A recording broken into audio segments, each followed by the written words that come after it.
couple of things. Sorry. Oh, that's okay. Couple of things to clarify before we get too far into this. Even though the ATTC is based in Atlanta, um, even though I know I will come across as a suave, sophisticated, urbane individual, I don't live in Atlanta. I am the most remote employee of the Morehouse School of Medicine. I'm in Charleston, South Carolina. There's a long story that goes with that, and we're not even going to begin to get into it. I've been doing this for about, oh, 10, going on 12 years now. Damn. Um, and prior to that, I did direct services at the Charleston County Department of Alcohol and Drug Abuse Services here in Charleston. And probably the most important thing for me, as far as all the who and what's and that kind of stuff, is that I'm a person in long term recovery. And for me, what that means is that it's coming up on 37 years since I've used any alcohol, illicit, or non prescribed medication. So today, my life is very, very, very, very, very much about recovery. And I'm a firm believer in the fact that recovery is, I mean, I don't know if any of y'all have ever seen the musical Wicked or heard the soundtrack from the musical Wicked, but the first song that the wizard sings, he uses the phrase, everyone deserves a chance to fly. And recovery is what gave me the gift of flight. Recovery is what's given me my life. And I firmly believe that that's a gift that anyone can have. It's not a matter of figuring out how to get them into treatment. It's a matter of figuring out what they need to support their recovery within their own community. And y'all are a hugely critical part of making that happen. And it's one of those things that usually when I'll do trainings like this, when they're face to face, I'll ask if anybody has ever had any public speaking classes, and if anybody remembers what they told you to do if you got nervous in front of talking to people, and somebody will say, well, imagine people sitting in there in their underwear. And I'll acknowledge the fact that I tried that and it was way too distracting on multiple different levels, so I just stopped doing it. But what I try to do in situations, especially with groups of people like y'all, is visualize a bunch of superheroes, because that's what you all are. Y'all are providing the gift of your recovery and sharing that with folks who are wanting to get into and sustain recovery.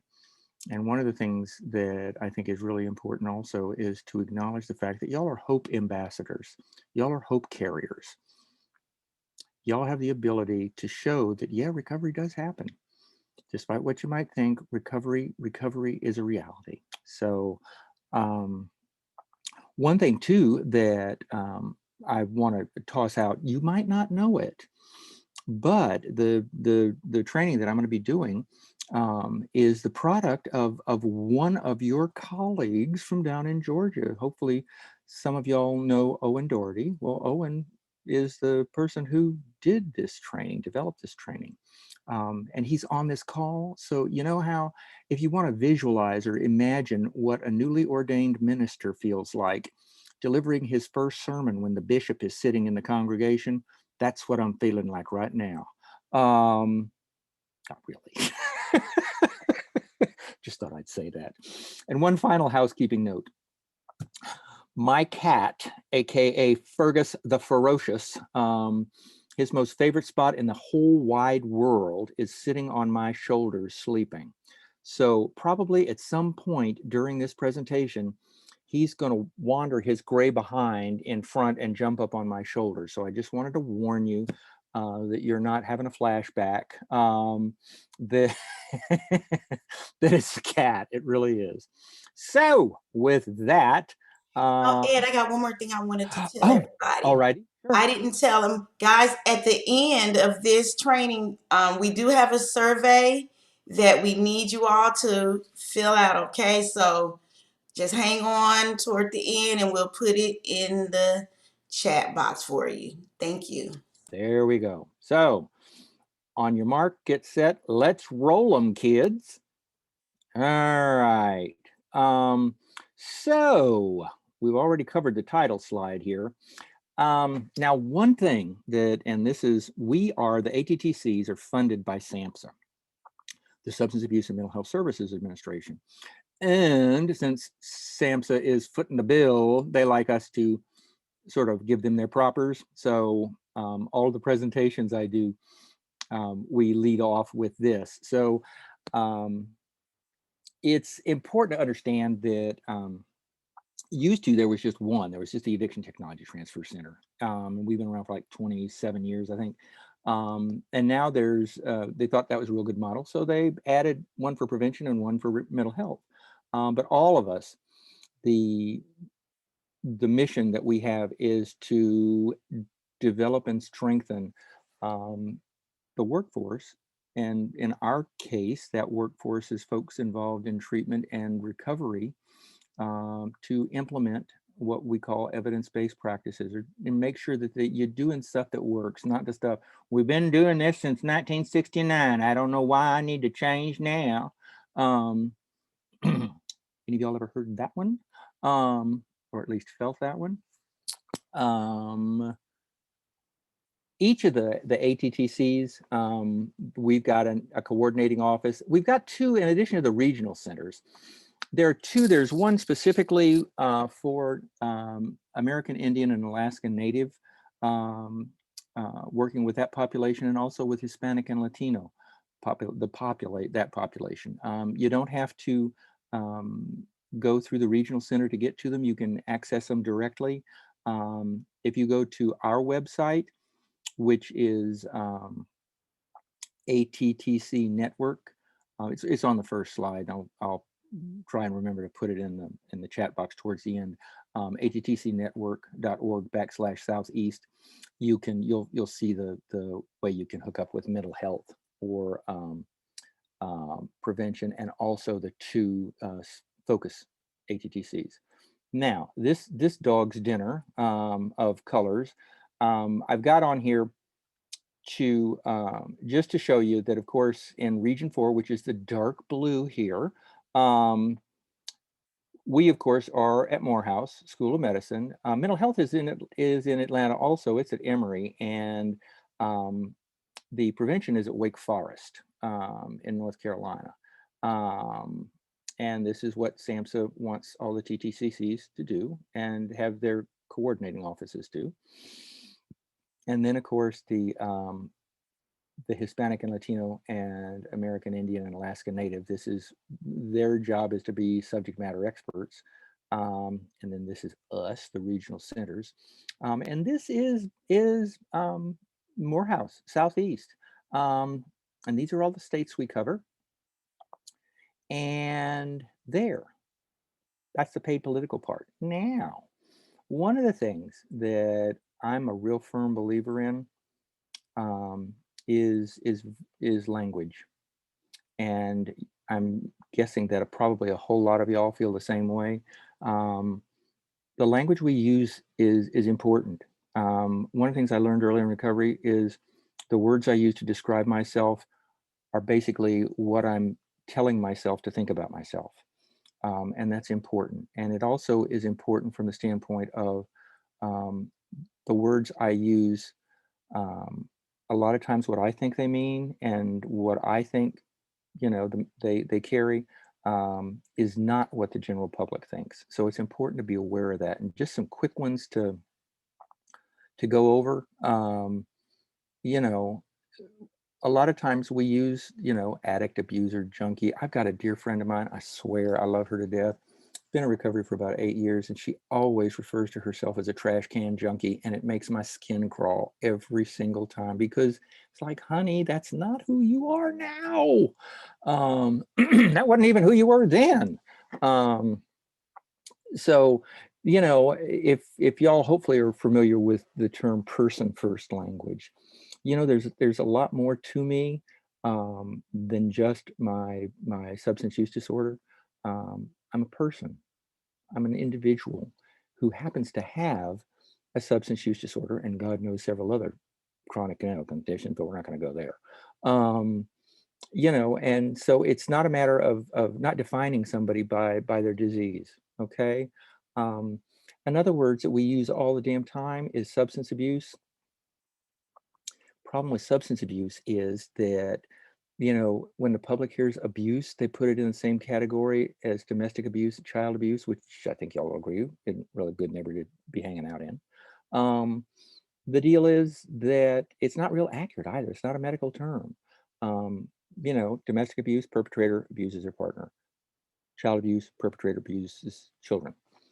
I don't know about the rest of y'all that are in recovery out there, but I absolutely positively, before I got recovery, did not abuse my substances. I took really, really, really good care of my substances. Thank you very much. They might have abused the crap out of me, but I did not abuse them. Um, Clean and dirty is another one that I think, you know, we've pretty much gotten we're getting away from that with respect to drug screens and stuff like that. I mean, they're medical tests. When was the last time you went to the doctor's office, had blood work drawn, and came back with the results, and the doctor looks at it and goes, "Well, blood work came back dirty for cancer." It's like, no. And also referring to ourselves when we're in recovery as clean. I mean, that was a hard one for me to stop using. Um, but that implies if I'm clean now that I was dirty then when I was using, and I wasn't. I was just a sick person who had a condition trying to get well. Um, and last but not least is relapse. Um, and that is all over the recovery text and all over the big book. But the deal is, it's not a medical term. It actually goes back to the temperance movement in the middle of the 1800s, for crying out loud. Sort of like backsliding. Any of y'all familiar with that term, which isn't real positive. A better term, a more accurate term, in addition to the fact that relapse is pretty loaded morally and judgmentally, a better term is a return to use, or a setback, or a recurrence. You know, recurrence of symptoms. So, you know, sticking to the medical terms, and it also using those kind of terms, these kind of terms, helps reduce the stigma that is associated with substance use disorders. That people like us who have a substance use disorder get discriminated against because of. Okay, so moving right along. There. So this is stuff we're going to try to do today. We're going to talk about compassion fatigue and secondary traumatic stress. We're going to talk about, well, duh, since it's the topic, the impact of compassion fatigue on peers. We're also going to help you realize what it is and what you can do about it. This isn't, I always hate presentations where they just or trainings where they just tell you what the problem is, but they don't tell you a damn thing about what you can do to fix it. Um, so, um, compassion fatigue, what it is and how it happens. And for this module, you know, we're going to look at what some of the contributing factors are that lead to compassion fatigue. Um, Now, compassion is something that I think I would be very safe in saying that every one of us on this webinar has, or we wouldn't be doing this work. But it's, as Mr. Webster says, or Mr. Funk and Wagnalls, feeling of deep sympathy and sorrow for another who is stricken by suffering, a misfortune accompanied by a strong desire to alleviate the pain and remove its cause. That last line there is going to come into play a lot in a few minutes when we get more into that, because it's that last sentence there, depending on how overpowering that desire to alleviate pain and remove its cause leads us in the direction of compassion fatigue, okay? And fatigue, of course, is extreme tiredness resulting in mental or physical exertion. Have y'all ever experienced those days where you just been, especially nowadays, where you've been on a Zoom forever, all day? Like last Thursday, I was on from 9:30 until 4:30. My brain was mashed potatoes. I was experiencing mental fatigue. It's one of those things, all I wanted to do after that was sit and watch kitten videos. That was it. Or maybe a Disney movie. Um, so, um, it's one of those things that, and we'll talk about exactly what secondary traumatic stress is, but caregivers get a lot of it.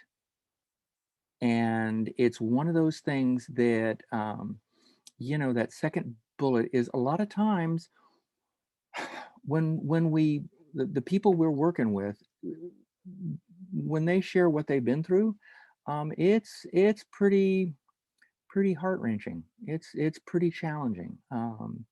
And I think anybody that has a heart is going to be touched by it. And also, it's one of those things that a lot of us have experienced very similar things.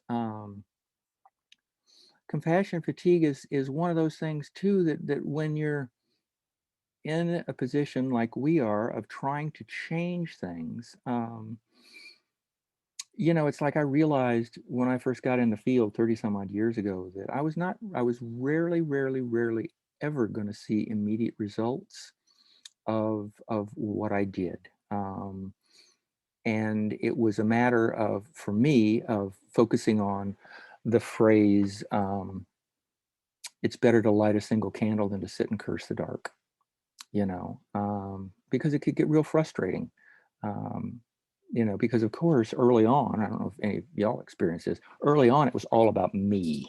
If I was a better counselor, if I was a better sponsor, the person would stay sober forever. Well, you know, I, I, um, I was about 2 years in recovery, and somebody I was sponsoring, I hadn't seen for a while at meetings, and I figured they were going to different meetings. This is before cell phones. um, and of course, the guy called me about 2 in the morning, drunk, wanted me to pick him up from a bar, and surprise, surprise, I did. And they proceeded to tell me that it was my fault that he got drunk because if I'd been a better sponsor, he wouldn't have gotten drunk. Well, I bought into that. And then I made the fatal mistake of sharing that with my sponsor the next day, and Lord knows, girlfriend had a brick. It's like, you are just not that powerful. You don't have the power to get somebody drunk. You don't have the power to get somebody sober. You're not that strong. But I bought into it. One of the things too is that second bullet from the bottom, um, is also the whole concept of the things that people do, totally oblivious of how they affect other people. And sometimes it's like, what the hell are they thinking? And I'm not talking about the people we work with, but people in general. And one of those things is that we can sort of get overpowered by all that stuff if we're not taking care of ourselves, which rarely do we do. Um, Now, this right here, this is sort of a neat diagram that talks about, you know, the process of where does compassion fatigue come from. And the deal is, if you look at these three things all the way over here to the left, okay, first off, exposure to suffering. That's what happens to us when we do this kind of work.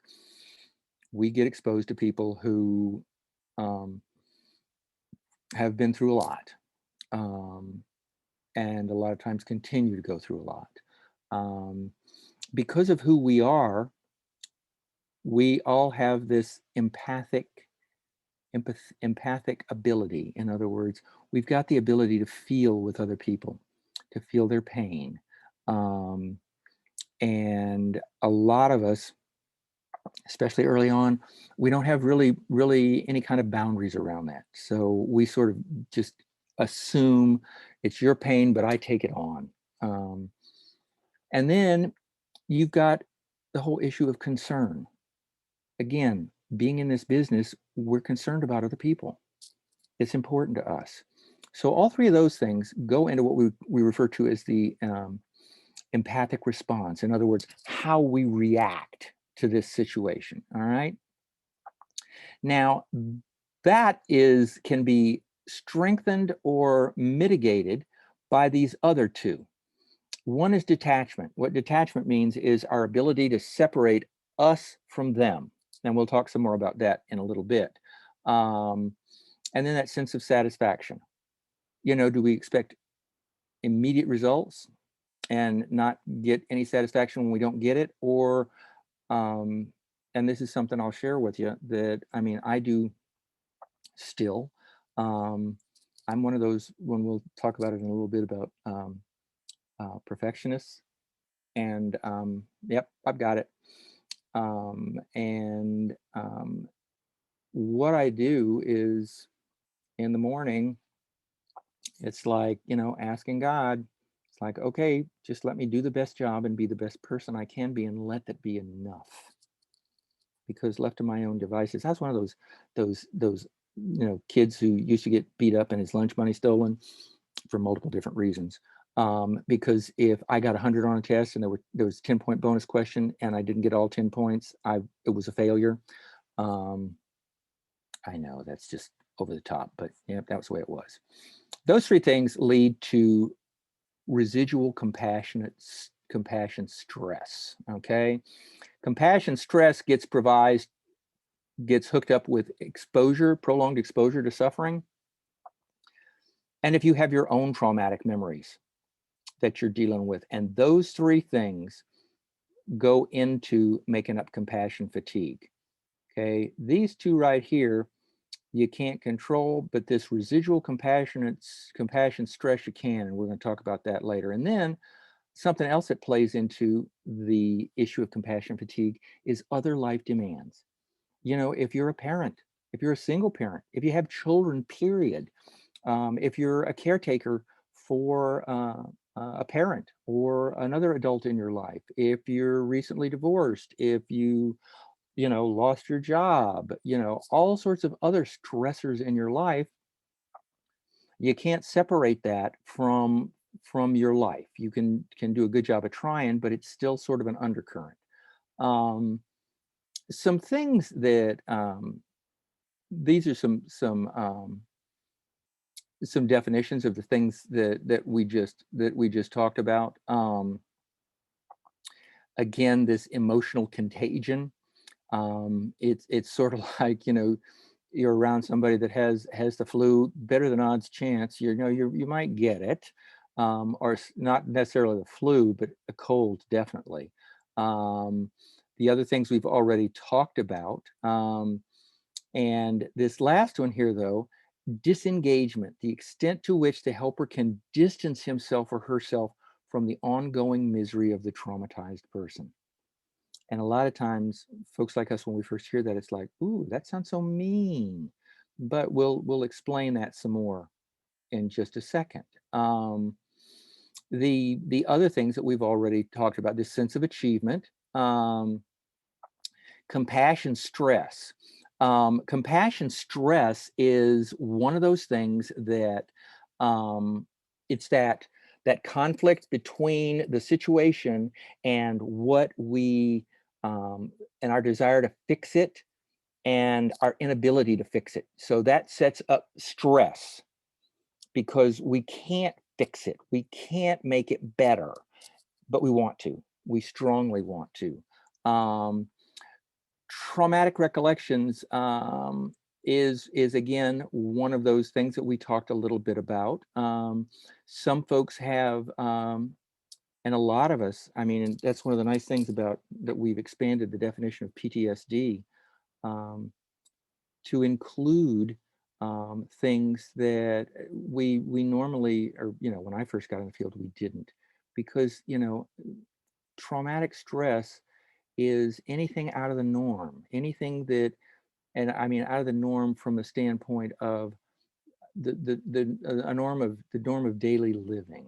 Um, you know, it's one of those things. If you grow up in a neighborhood where there's a lot of gun violence, while it might seem normal at the time, it produces stress. It's not normal. And then of course we've talked about the life disruption already. Um, I love this quote. I really do. We've not been directly exposed to the trauma scene, but we hear the story with such intensity, or we hear similar stories so often that we have the gift or the curse of extreme empathy. And we suffer. We feel the feelings of our clients, we experience their fears, we dream their dreams. Eventually, we lose a certain spark of optimism, humor, and hope. We tire. We aren't sick, but we aren't ourselves. Okay. Some of you might be able to relate to that at one point in time.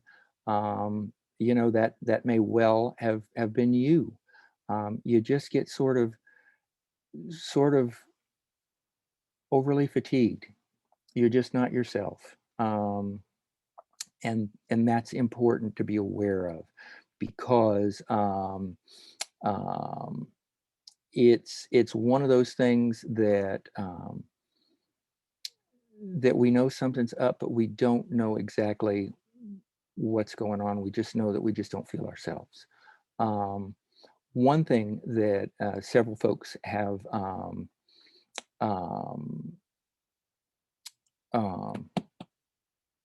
asked, you will get a copy of the presentation at the end. And I don't know, Daryl, I just saw that you raised your hand. I don't know if you want to, if we got another raised hand. Y'all do me a favor and type your question in the chat box. Can you do that? Because I can't, I don't have the power to unmute you. And I do. so, I'm here if you want me to, what you prefer me to do. I'm here. Oh, okay. I thought you did, but I wasn't sure. So those of you that have your hand raised, we'll get you There you unmuted. go. There we go. Okay, Michael was one. And who was Speak to us. Speak to us, Michael. Unmute yourself. I think. Yeah. Oh, there we go. Okay. I can't see anything but the presenter's page. Okay. The presentation? Huh? You mean the presentation? Yeah, I hear you, but I can't see myself or anybody else. Oh, nobody can. Okay, cool. Nobody can. Yeah. We don't, Michael, we want everybody to focus on me, because it's all about me, not Okay, looking cool. at everybody else. All right, it's on you. Okay. Any other questions? All righty. So with that, we will continue on with trauma and the brain. It's important. Oh, wait a minute, Ed. Somebody did put a question in. Okay. Paulo Mancini says, my spark of optimism, humor, and hope is almost 100% gone. Is this something we can get back? Yes, it is, and we'll talk about that, Paulo. We will. That'll be towards the end of the presentation. We'll talk about the stuff that you can do. It can be best summed up in the phrase "taking care of yourself," and that's very hard for folks like us to do. But that's how we do that. But we'll talk. Probably the last half of the presentation is going to be about what you can do to heal yourself. Okay, but we'll get there. It's these are, of course, the objectives for this particular chunk of the presentation. We're going to identify who is most vulnerable, which I think I can just, sort of save a lot of time and say people who do peer support work are the most vulnerable. But we'll talk about why. And we'll talk about some of the warning signs of trauma and compassion fatigue. All right. So these are the sources of trauma. All right. Interpersonal violence in the home, life-threatening medical conditions, involuntary hospitalization, which some of us probably experienced, poverty, addiction, community violence. Another one is if you've ever spent a vacation with the Georgia Department of Corrections or any other Department of Corrections, even if nothing happens to you, just being in that environment is traumatic. It just is. Now, when we're talking about where trauma yeah, you might have some physical feelings like, tight shoulders and pain in your stomach and that kind of jazz. Um, but where it affects the most is in the brain. Okay. Um, and one of the things about trauma is that it triggers the part of the brain and the midbrain, um, and the amygdala in particular. And when you're experience that, this front part of the brain, which is where logic, and judgment sit, the prefrontal cortex, it gets cut off. When you're experiencing trauma, the part of your brain that would normally go, "Oh my God," gets cut off. Okay. Now, that signal, once it goes into then notice it goes to the visual cortex and then the motor cortex. That's the whole fight, flight, or freeze reaction. But where it doesn't go is the prefrontal cortex, and that's important. Um, it's one of those things. It's important to understand what when it goes through the amygdala. I mean, it triggers stress hormones, cortisol. Interesting thing is that we know is that prolonged exposure to stress actually can shrink the prefrontal cortex and increase the size of the amygdala. Okay, so trauma does significantly impact not only the functioning of the brain, but also the structure of the brain. Um, and it's important to be aware of that. Um, and it's one of those things too, and some of you might already be familiar with this, but people who are trauma survivors, there are a lot of skills they learn to deal with life. And a lot of times, if you're working with somebody who's a trauma survivor, they can be fairly frustrating. Um, but it's important to understand that the behaviors, one way I like to look at it is, the people who were quote unquote supposed to be safe in those trauma survivors' lives weren't. So they have a huge problem with trust because they've been hurt. Um, Trauma survivors have a profound are profoundly hurt. I don't like using the phrase damaged. They're hurt. One of the beauties of trauma-informed care, which thank God we're going to, I always laugh, or I don't laugh, it amazes me. When I first got in the field um, a long time ago, and despite what you might have heard, I was not in a counselor at the town's hospital when Bill Wilson was there, thank you. I was one of the other patients. Um, we were told that our job was just to get somebody sober. That's it. If you sensed that that person had trauma issues, you were flat out told, do not touch it. They can deal with that after they get sober. Well, big surprise, they ended up leaving treatment. And usually within 30 to 90 days, they'd started drinking and using again. Why? Because we'd taken away the one thing that was helping them navigate between the ditches and hadn't dealt with the underlying cause. We hadn't dealt with that underlying profound hurt. Um, Trauma survivors have a very, very high sense of mistrust because they have a very strong feeling of betrayal.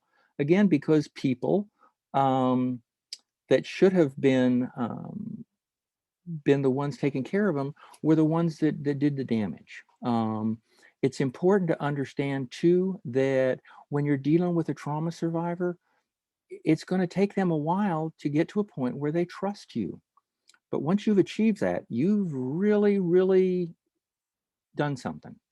Um, I will never forget, this was somebody that I had been working with, gosh, for like 5 years. And he had a real hard time getting into and sustaining recovery. And I knew if I hadn't heard from him in a while, he probably was drinking again. And so I was coming back from a work trip, and I was sitting in the airport in Birmingham, Alabama. And I sent him a text, and I said, "So, how you doing? How's it going?" And he, copped the fact that he'd been drinking. And I said, "Well, give me a call if you want to talk."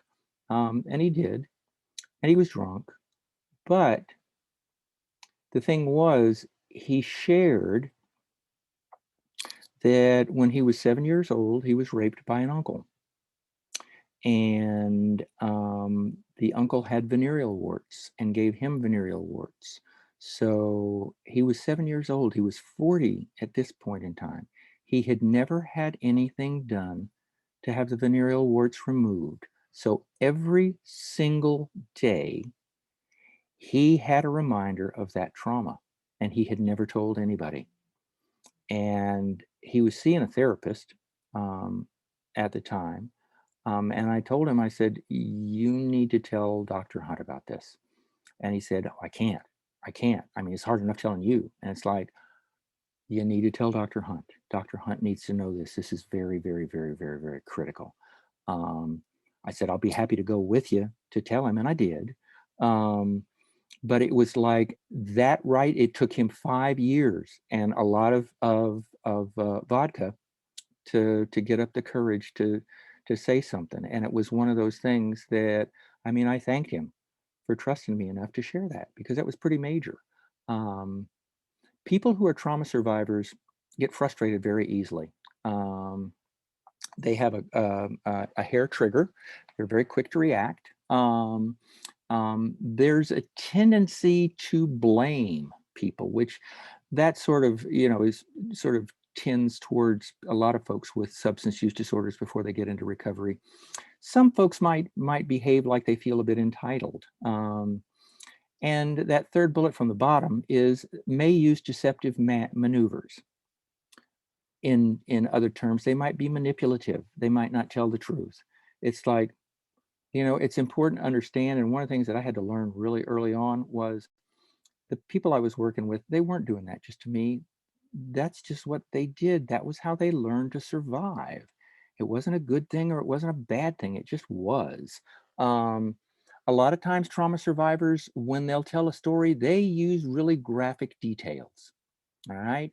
Um, and this last one, they're really scared about telling the truth because in the past, again, when they've told the truth, it's been used against them. Okay. Um, and it's one of those things that being around, especially hearing those stories, that's what generates the secondary traumatic stress in us. It's one of those deals, the second bullet, disturbing descriptions of traumatic events by the survivor or others inflict. I mean, the first patient I ever worked with when I started working in the field, um, her mom um, started pimping her out when she was 10. Her mom had a severe and persistent mental illness, very severe. Her mom moved, and literally the joke about it, which is not a joke about your family moving and not telling you where they moved, that happened to her a couple of times. Um, and it was one of those deals. It was like, oh my God, no wonder the woman used drugs. I mean, for heaven's sake. It's important to understand too that secondary trauma symptoms are very similar to those that people with PTSD experience. Um, the intrusive re-experiencing, the avoidance of trauma triggers. Um, it's one of those things that we've done a lot of research on secondary trauma among first responders and among other behavioral health and healthcare workers.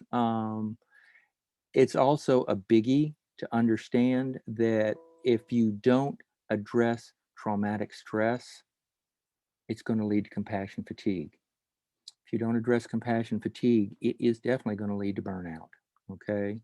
Um, some some symptoms are again intrusive thoughts, and intrusive thoughts. I think having flashbacks, that fits in the category of thinking back to what the patient told you, repeatedly shifting back to that, avoidance or numbing symptoms, that could look doing anything, hopefully other than drinking or using, to numb out, spending money, doing retail therapy, um, eating, working nonstop. A lot of times that's what people who are experiencing secondary traumatic stress do. They work twice as hard. It's like if I keep going and don't slow down, then I can't think about this. Avoidance, arousal symptoms. That's, the hypervigilance when you're in a similar situation. Physical symptoms is, stress in your neck and your back or your shoulders. Also elevated blood pressure. The symptoms of stress, or that's what we're talking about here. Some burnout, which again is compassion fatigue on steroids, is feeling exhausted all the time,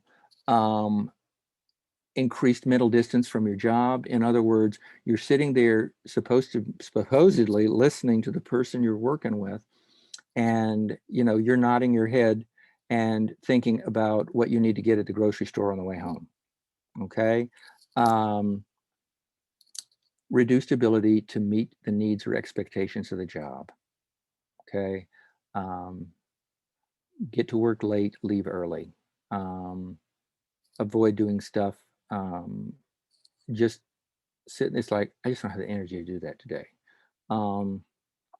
One of the deals too is leads to depersonalization of the individuals encountered in work.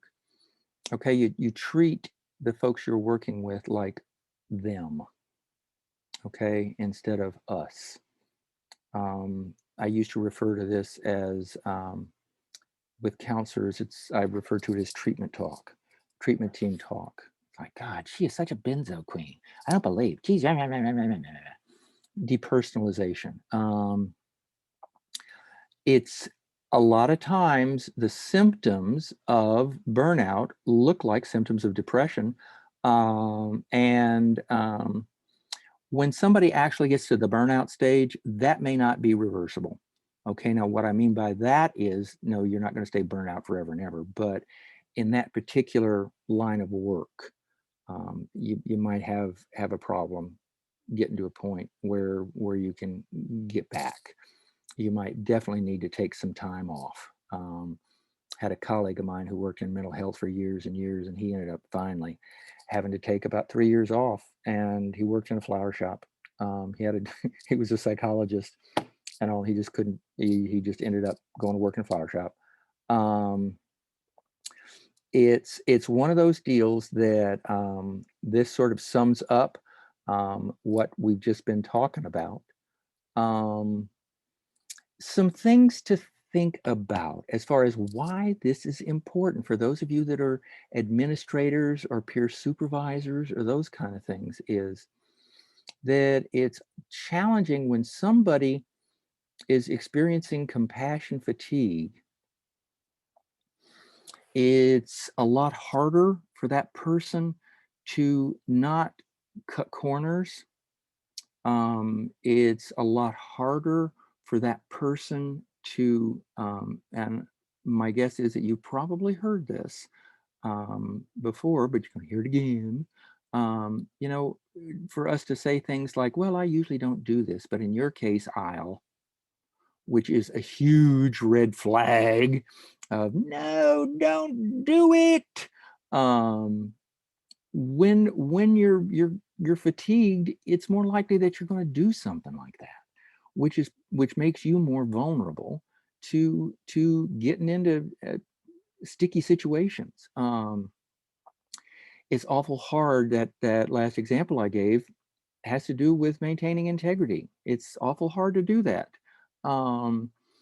It's awful hard also to maintain fiduciary responsibility. And what that $1.25 phrase means is that we as peers, there's not as big of a power differential as there is between a counselor and the patient, but there's still a little bit of a power differential. And when we take advantage of that, that's violating our fiduciary responsibility. We have a responsibility to that individual.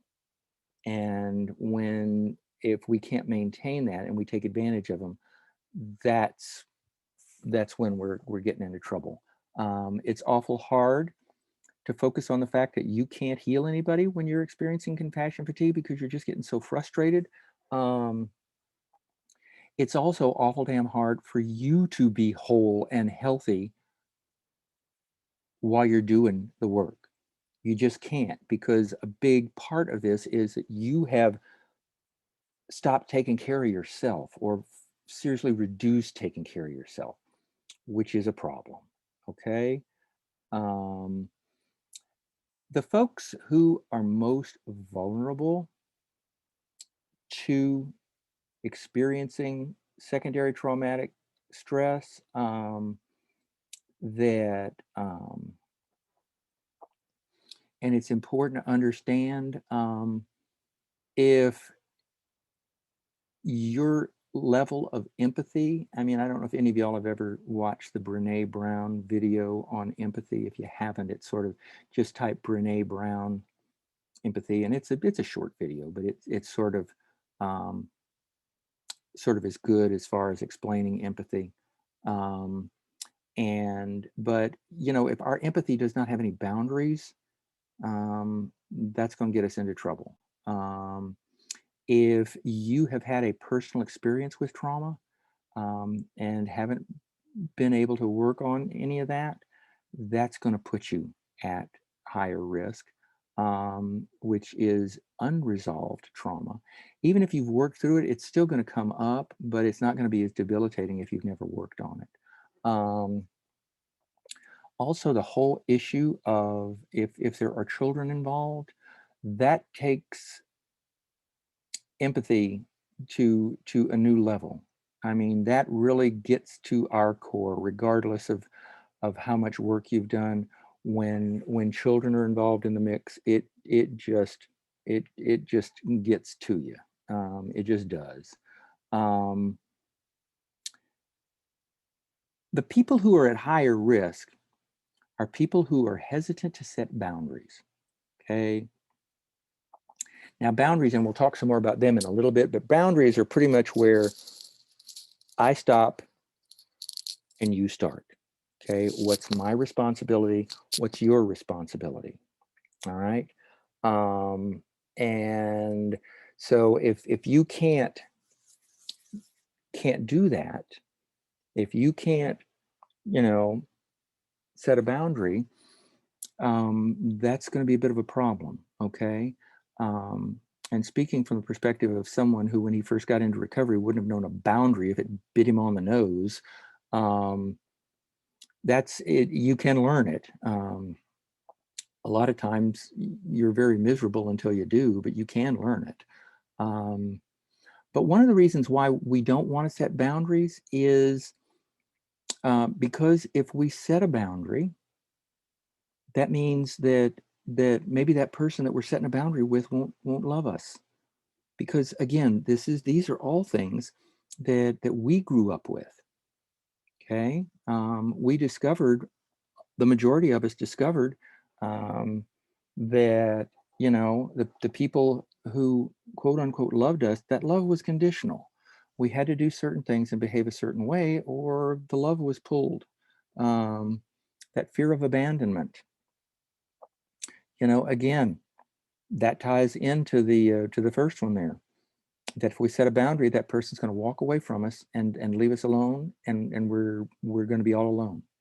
All right. With respect to work-related situations, we can't stand up for ourselves, because if we do, we're going to get fired. So we end up doing things that we really shouldn't do because of the fear of being fired, because we don't think that we're good enough to be able to state our needs and be taken care of. That next one there, number 4, fear of being viewed as mean. That sort of fits into the category of the other ones, but it sort of is another thing that is, if I take care of myself, I'm being selfish and mean. That's a I should be thinking of other people, not about me. And that's not true. You can't do anything for anybody if you're not taking care of yourself. Um, I use the phrase, some of you might have heard of Carl Rogers. He's is an early psychologist, psychiatrist, or whatever. And one of his, he came up with the school of thought of unconditional positive regard. And one of the things is, if you're not taking care of yourself, your well of Rogerian unconditional positive regard for other people is going to run dry fairly quick. And a lot of times that might happen, about 10 o'clock on a Thursday morning when you get off work Friday at 5. And those are the times when it's really not good to talk to people.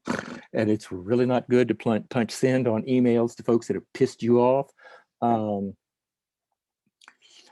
The second to the last bullet, the overwhelming majority of us do not do well with angry situations. And we will do anything to avoid an angry situation, dealing with an angry person, which sometimes that is people's response to setting a boundary. One, too, this last one here is like I said, we don't have a clue. I didn't have a clue what a boundary was. How the hell was I supposed to know how to set one if I didn't even know what it was? I mean, I thought it was my responsibility to jump in. I was a guy by the name of John Bradshaw, who did a lot of adult children of alcoholics work, and also we know now children who were the product who grew up in a family where there was severe and persistent mental illness get the same stuff. But he talks about the fact that a lot of us got it in our head that we weren't human beings, we were human doings. That the only way that we were worthwhile was if we did something for someone else. We weren't worthwhile just because we were standing there breathing. No credit. You had to do something for somebody. You had to buy their affection. You had to behave a certain way. So discovering the fact that no, you do have value just because you're standing there breathing. Okay. I don't know if any of y'all fit into this category. Overachievers. And luckily, I can't see y'all because I would imagine that there would be quite a few faces going, yep, I've been there. You set high expectations for yourself and others. It's like if the kind of stuff comes out of your mouth as far as, well, they should have just done such and such and such and such and such and such. It's like, well, no, that's your expectation, not theirs. And I want to say Tamika just raised her hand, I saw. Let's see. See if we can get you. She must have took it down because I don't see it. Okay. All right. Let's check here. Maybe she wrote something.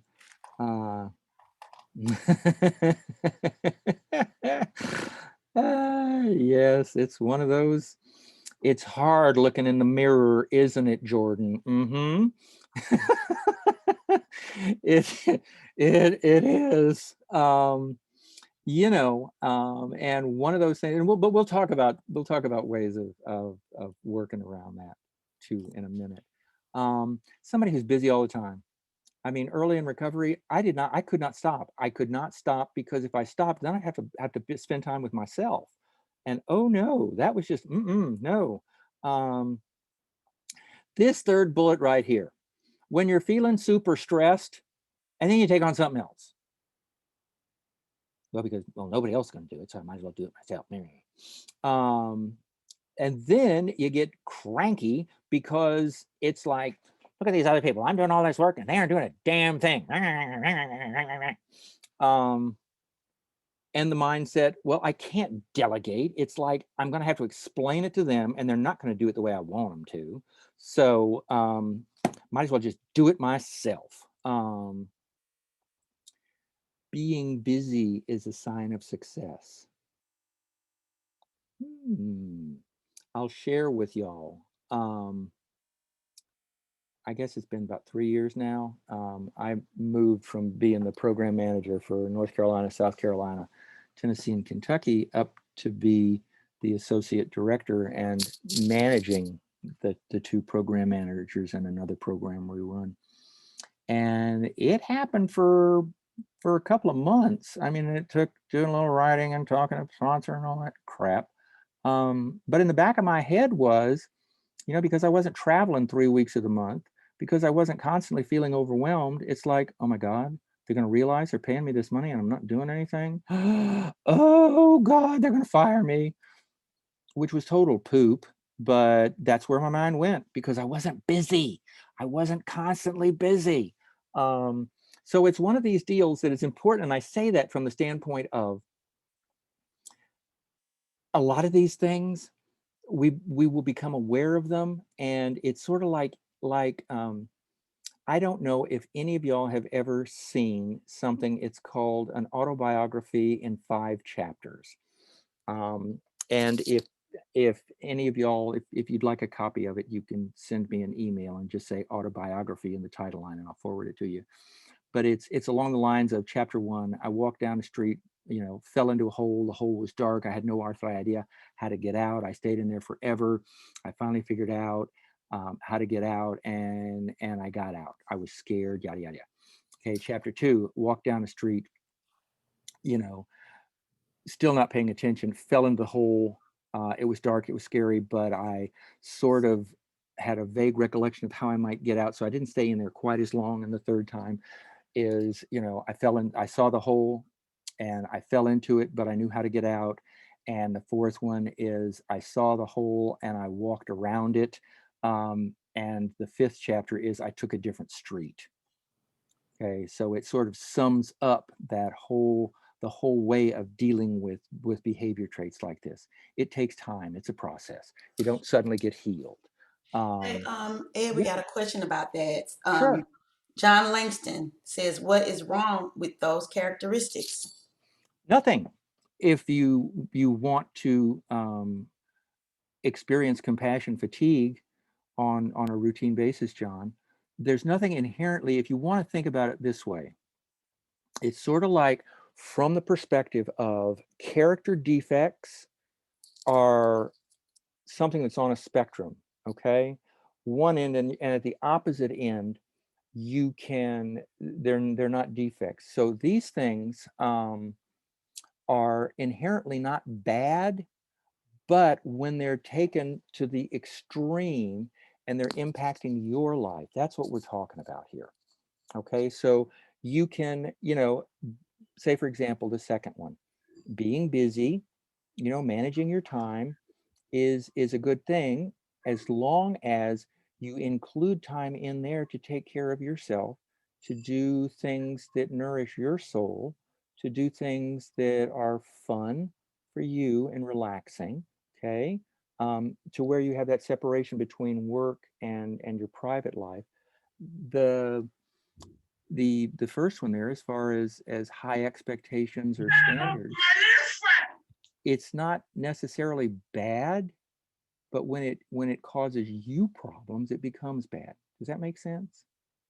And you can unmute if I'm not getting making sense, because I seldom do. Can you hear me? I can. Okay. No, I mean, yeah, you're making sense. But for me, what my recovery has taught me is that I do have high expectations, because y'all taught me that, hey, I know my worth today.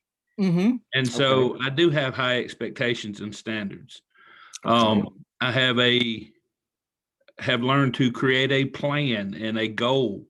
And so, yes, I do stay busy a lot of the time.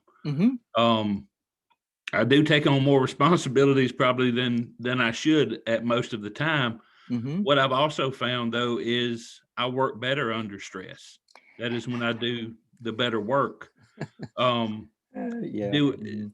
the one thing that I do have to watch is the expectations I have on other people. Yeah. Um, and yeah, I do take time for myself. You know, I try to make sure I get on my motorcycle and I rode for 300 miles Sunday up in the mountains and just Good. forgot about the world. Good. But yeah, those things that you've listed there, I mean, that's the way I live my life today. It's Is it's it's one of those things, and I hear you. It's you know, I think all of us, um, before we got into recovery, we had no expectations of ourselves other than the expectation that we were going to screw up. Um, I know that was my primary expectation. So realizing that, okay, I can do certain things, and I expect that I can do certain things, and I follow through with it. Um, what we're talking about here is, it's sort of like when I was in graduate school, um, they told us about something called medical students disease, which was basically that medical students, when they were going through that sort of, they thought they had everything because of the symptoms.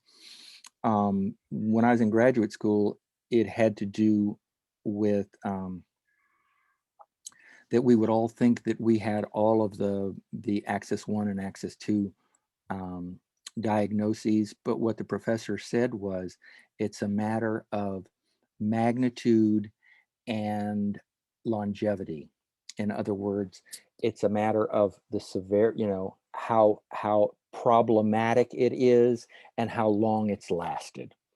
So again, all of these things, if they aren't causing problems in your life, are perfectly okay. But when they get to the point where they are, in other words, where your expectations of yourself and others are causing problems in your life, that's when, one of the things that I had pointed out to me early on was that, the only thing I was perfect at was being a perfect human being, and that as a perfect human being, I sometimes made decisions that really weren't the best. And that's just the way it is. It was a learning experience. Prior to that, I just thought that I had to know, and I mean, and this was after going through the steps multiple times. I still had that bit of, I had to have all the answers. I had to always do the right thing. If my conscious contact were just strong enough, yada, yada, yada, yada. Of course, I also found out a couple of months after that that I'd been clinically depressed for for the first 5 years of recovery. Um, but it's things that we might want to, again, keep an eye on. This whole issue of taking on more responsibility when we're already feeling stress, um, because I'm the only one that can do something. And again, having it pointed out to me by sponsors and supervisors, as far as, if you dropped off the face of the earth, life would still go on. While you're important, you're not that important. And allowing, and this was something important, allow someone else to experience spiritual growth by letting them do something, as opposed to me trying to jump in and do everything. Okay. But again, in a nutshell, all of this, it's a matter of magnitude, and is it causing problems in your life? And I think I just saw that Sunshine raised her hand. We want to try unmuting Miss Sunshine. See if she's in the chat box. Hello. You said Sunshine. I don't see any hands raised. You said something. Yeah. Okay, Yeah. hold Or on. I saw said that said her hand was raised. Okay, Maybe that's it. Maybe I'm getting just phantom hand raises here. I don't know. Let's It's see. technology. It's those technology boogabears. Mm-hmm. But there she is if she want to talk. Sunshine, you're in here twice though, so I don't know which one is actually you. If It's me. I didn't raise it. okay, If well, I you did, got- I didn't mean to. I'm sorry, guys. well, that's all right. You get 3 wishes during this presentation, so you have Okay. 2 left. You have 2 left. Okay. Great. Thank you. You're welcome. All righty here. Now, another, group of people that are at higher risk are people who have stressful home life or life situations. And there we go. If you have children, if you're taking care of a family member who has a chronic disease, taking care of an aging parent, if you're experiencing financial difficulties, if you're going through a divorce, the death of a significant person in your life, or single parenting, all of those fit into the category of outside stuff that is severely going to impact your life from the standpoint of your work life. All right. That's what having those things are inherently not a problem, other than the fact that when they're combined with something else in your life, they can again lead to compassion fatigue. All right. And this one, which probably is going to hold a mirror up to several people in here, minimal self-care. Taking no time for yourself. All right. Always putting others first. Okay. Unhealthy eating. Despite what you might have heard, the 5 basic food groups are not foil, plastic, cardboard, styrofoam, and paper. Okay? Those aren't the 5 basic food groups, as in fast food stuff. Minimal social circles. Okay, in other words, you don't have people that you go out and just do stuff with that, may or may not. It's nice if you have a blend, but of people at work and people not at work. But you just don't have any outside people that you go and hang with. That's a problem, or it can be a problem. Numbing activities. Okay. Doing things to just not think or feel. All right. As opposed to, working through whatever the feelings are, or sometimes sitting with it, or sometimes exploring, what you can do about it. Isolating. Okay. Now there's a difference between self-care, being by yourself, and isolation. And this lack of personal and professional boundaries. It's one of those things. I've known numerous people over the years who were therapists who they had good professional boundaries, but they had lousy personal boundaries. They really did. And I have no earthly idea why I did that. Other than, there we go. Good grief. I'm glad you like that, Candace. It's one of those it's one of those things. Several of you have pointed this out. I use the phrase routinely, and I still do it, that I work best under pressure. It's procrastination.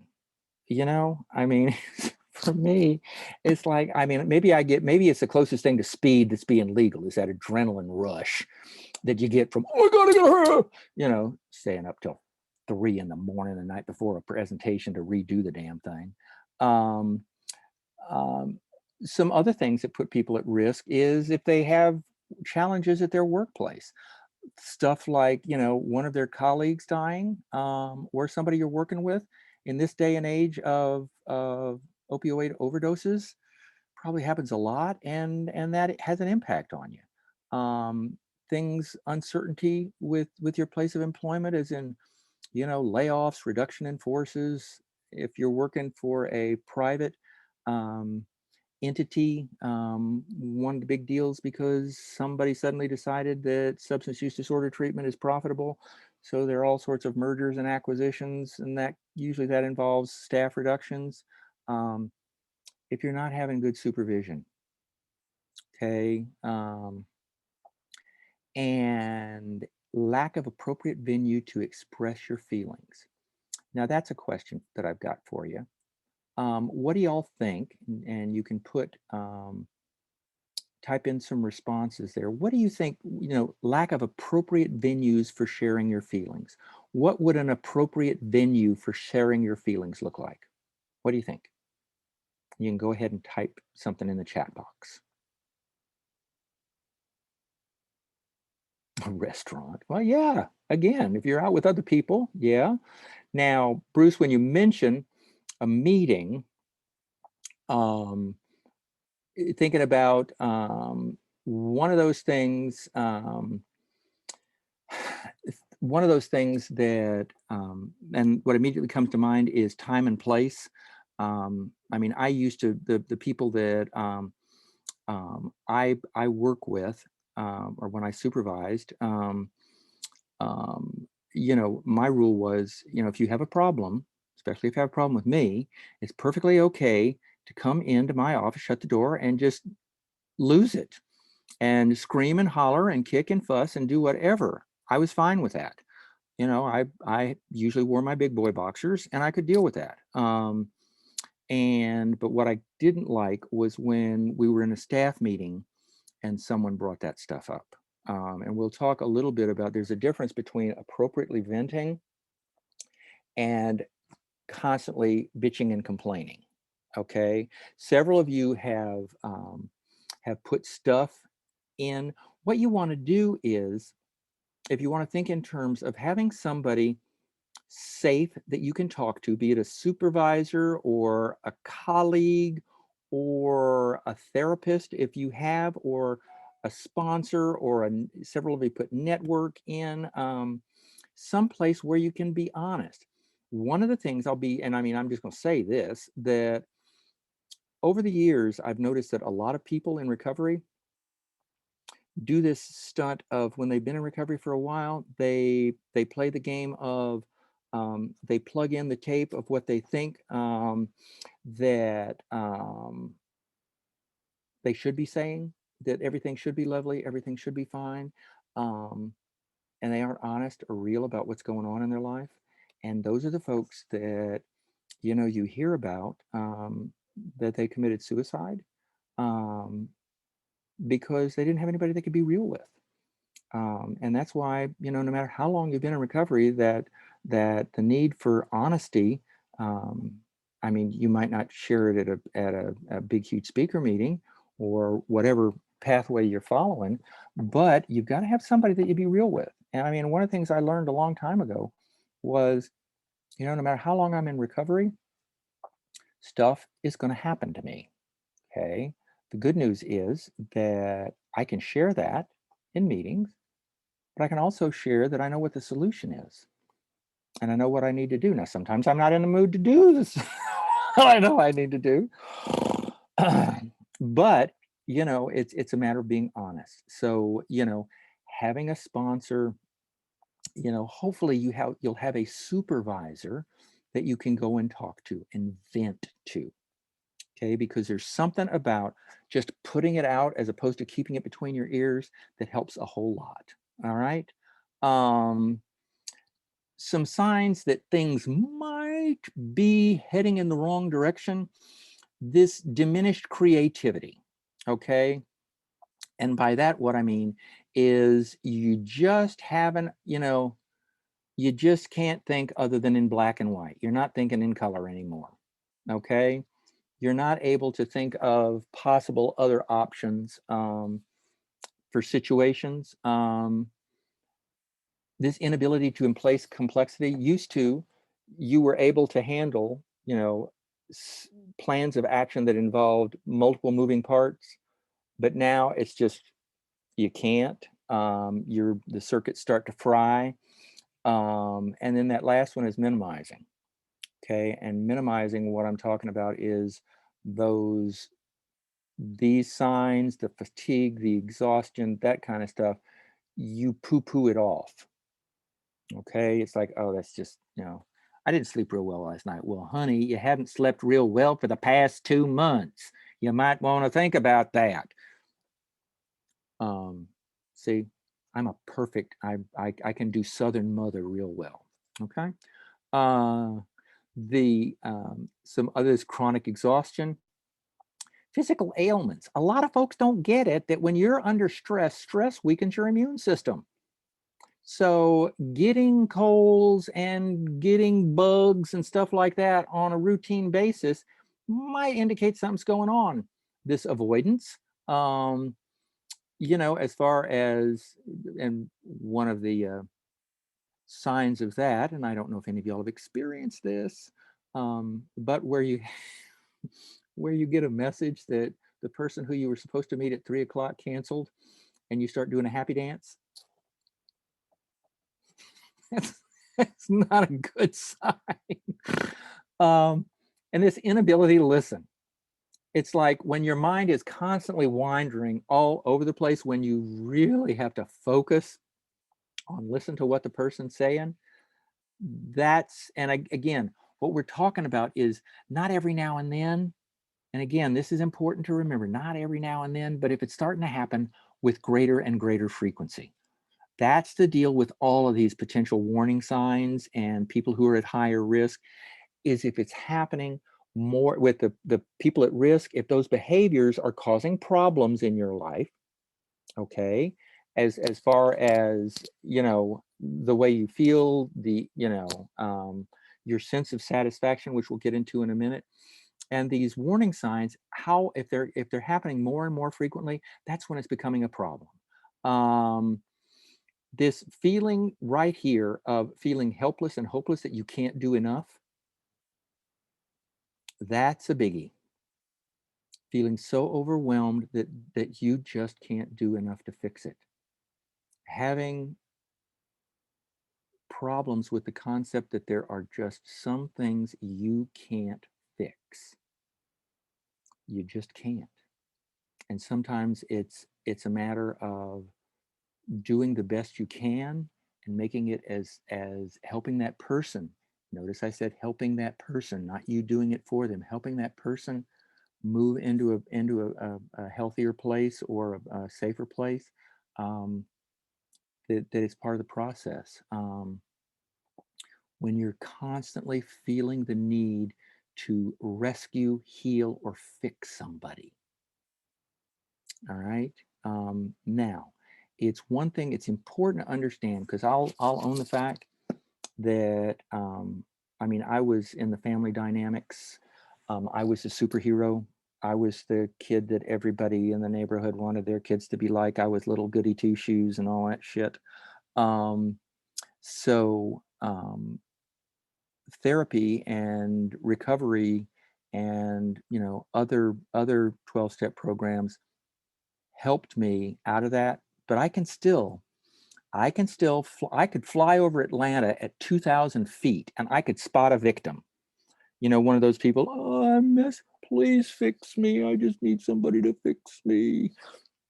Find them. It's like the old deal, if any of y'all ever paid attention to South Pacific, the movie or the musical. Some enchanted evening, when your eyes lock across the crowded room, go and hook up with them because they're, whatever. No, when you're people like me and people like, I'm guessing some of y'all are, when your eyes lock across a crowded room and this overwhelming urge, oh my God, I met my soulmate, run the other way. Don't walk, run. And hypervigilance. It's like constantly being on the lookout for, like say, for example, the slightest noise, it might be just a door slamming, but you automatically think it's a gun going off, stuff like that. Dissociative moments, that's where you just standing there and you're just gone. Have no earthly, just standing there staring. have no earthly idea why you came out, what you were going to do, what you're thinking. It's just your mind goes someplace else. This sense of persecution that the patients, the people you're working with, are doing shit just to be mean to you. Okay, your boss is out to get you. You know, you don't have any friends. Nobody likes you anymore. That right there, and then this guilt and fear. And by guilt and fear, what I mean is guilt that you are not doing enough and fear that somebody is going to find out. This is one of the things we talk about is the imposter syndrome, that somebody's going to figure out that you have no clue what you're doing, and that they're going to realize you're a fake, and you're going to be publicly embarrassed and, you know, dragged, tarred and feathered and ridden out of Hayhira, Georgia on a donkey, a mule, excuse me. Don't have donkeys in South Georgia. We got mules. Also, anger and cynicism. Everything being, I mean, and that was one of the things that I had to get about my. I mean, I used sarcasm all the time. I mean, it was a knife. Ramona Burkett had her hand up. So if we can get that one. While we're doing that, I'll continue to, you know, inability to empathize. That's one of those that it's like, you know, you just have no patience or tolerance. It's like, Lord, that ain't nothing. Pull up your big boy boxers, deal with that. Just get on with it. Just stop whining. Okay, we got 2 folks now with raised hands. We got Rika, and we got, who was the other one? I see Rika. Okay, there another person All raised right, their hand. I'll unmute her, and I sent you a message just a moment ago too in the chat. Okay.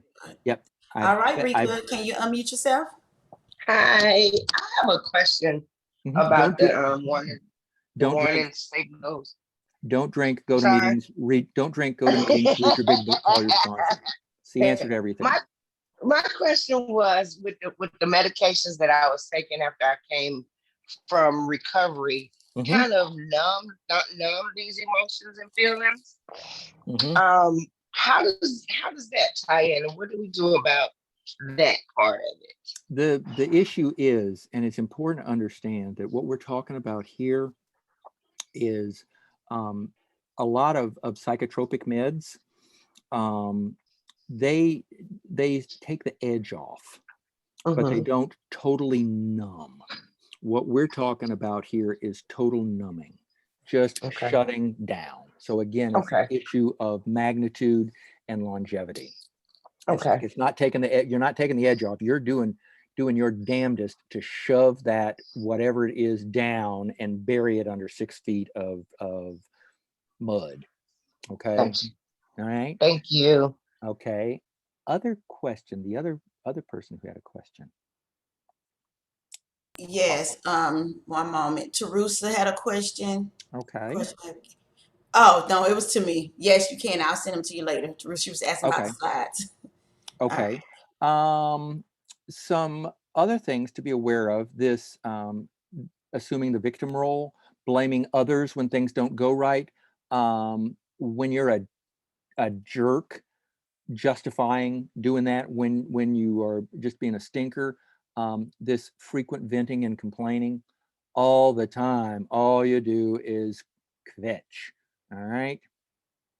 All right. Why don't we take a break now, and take about a 15-minute break. I'm showing that it's 10:29. So if y'all want to come back at 10:45, and then we'll shift into the things that you can do to reduce these symptoms. Okay. All right. So go visit the litter box. Get you some coffee, cookies. That's the thing about virtual webinars. We don't provide coffee or donuts. Well, you get virtual coffee and virtual donuts, but if you want to go get some real coffee and donuts, go on ahead. All right. And we'll see you back here in 15 minutes.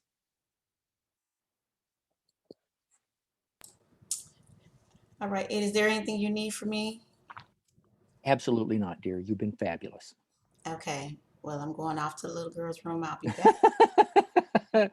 All righty. Yep, you and me both.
Loretta.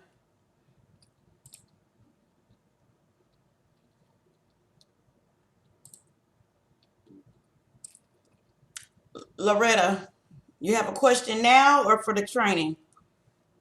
You have to unmute yourself.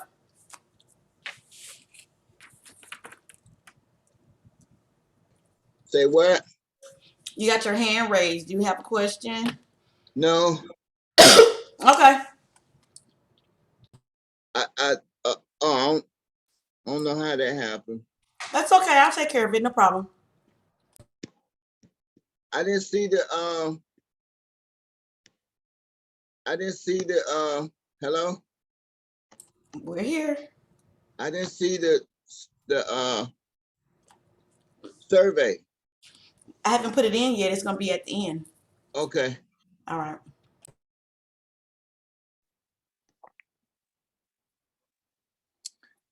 Yep, y'all can see he's hiding in the background here. Fergus the Ferocious. I see him. He came. Mm-hmm. Yep, he's sort of hanging out there waiting to pounce. Oh, looks like Simone has her hand raised. Okay. I'm trying. There you go, Simone. Oh no, wait a minute. I pushed the wrong thing. There you go.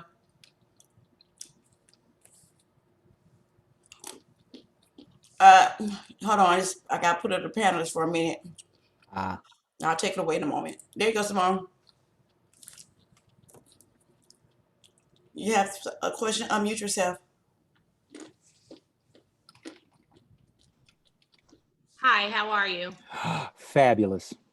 You're doing such a great job. This is a very good class. Thank you. Of course, yes. And I can so relate to everything that you're sharing because for myself, I'm one of those, I like to burn the candle at every corner. Yes, I can relate. Yeah. Mhm. Yep. Most of us are in this line of work. We definitely are.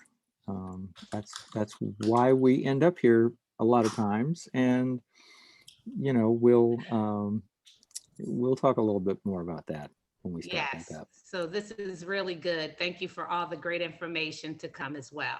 You're Thank you. welcome. Good to Thank see you, you. Lorraine, as well. Good to see you and glad you're here. Thank Yes. you. Mm-hmm. Looks like we got two more. There you go. Unmute yourself, Isha. Hello. Hi. Hi. I just want to kind of echo what Simone said. You have been speaking directly to me. Like I took down so many notes about the things about myself that I noticed, but couldn't really pinpoint where they were coming from, the exhaustion Yeah. and people that have experienced trauma. So thank you so much. I'm learning so much. I just want to say thanks. You're welcome. Thank you. All right. And I think, Vanya. There you go, Vanya. Unmute Okay. yourself. Hi, Larry. I like the new hairstyle. The ponytail looks nice. And my name is Vanya, Larry. Vanya, I keep Remember saying that it by now. wrong. I'm It's trying to get okay, you. but I love you. Even I knew that. Yeah, John. That's why most of my friends know me as Denise because they cannot pronounce my name. But anyway, John, what I know you're getting into solution of things. Mhm. So my thing is, oh my God, I have a lot of downtime at work because of the position I have. Like I'm waiting on calls, and so it's a lot of downtime. And I've tried to find things. So you gonna give me a solution to that? It's for that We'll probably be touching on some of that. Yeah. Okay. We will. God, I need that. Thank We you. will. You're welcome. All right. And looks like we got one last one before we move. Oh, all right. So go on ahead, Todd. Unmute yourself. Hello. Yeah, I had a quick question. Okay. Concerning, I do a lot to address my burnout, outside activities, Good. health and wellness, stuff like that. Good. But how about addressing like organizational or from other staffs, especially higher ups, compassion fatigue? Oh, Because it, well, that's it seems like that's like sometimes you can or yeah. I can almost feed into it sometimes to get Oh, yeah. Yeah, and that's something we will touch on. That's I'll be honest, that's very challenging because, you know, again, the whole issue of, you know, I can you know, we can do stuff to change our own behaviors, but it's awful hard, you know, to change. Having experienced work situations where, I mean, my last position before I started here at the APTC, you know, 12 years ago, the director of the agency should have retired like five years before. I mean, the man was just, and we were part of county government. So the problem was that the county that had no earthly idea how to run, you know, a treatment center were trying to, because he just wasn't doing anything, and it was very frustrating. And you know, there are things we'll talk about some of that Okay. towards the end. All righty. All right. Thank you. You're welcome. Okay, so I have one comment from Jennifer Linville. She says a big issue she faced regarding burnout and compassion fatigue is having a person struggling with substance use disorder in the family while being in peer support. So let me see if I can pull her up. Mm-hmm. Yeah, that's one of those. That is one of those outside stressors, because it's one of those things. And I don't know if any of y'all are familiar with the term countertransference, but we can talk about that a little bit once we get started back up. Yes, Jennifer. I just face a lot of burnout coming home to it. Okay. I deal with it at work. I deal with all kinds of support that I have to give at work. And then I find myself very angry when I come home and have to deal with it in the house. Okay. It's very, very difficult. One I of the don't things. know what else to say about it. well, no, and I have a very good visual of, I think, what you're going through, because that was at various points in time in my life. I mean, to share with y'all, I mean, I first got I got out of the Navy about a year after I got into recovery, and about 2 years after that, I started my quote unquote professional career. At the same time, I started graduate school, and I was working at the AIDS Service Agency here in Charleston, and that was in the late 80s, before there was any, you know, it was like there wasn't any hope. And it was very, I mean, there was stress at work. There was stress, you know, among my support group. And it was very challenging. It really was. But we'll talk a little bit about that, that too, because you're right. It's like you get it from both ends. And it's hard. It is very hard. I find myself not giving my family member as much compassion as I do the people at work. Yes. It's almost Yes. like I hold them to completely different standards. Yep. I know that, you know, it's a disorder, and at home I feel like it's a choice, even though I know better. It's just very difficult, Yeah. you know, to have a child struggling with it. Mm-hmm. Oh, yes.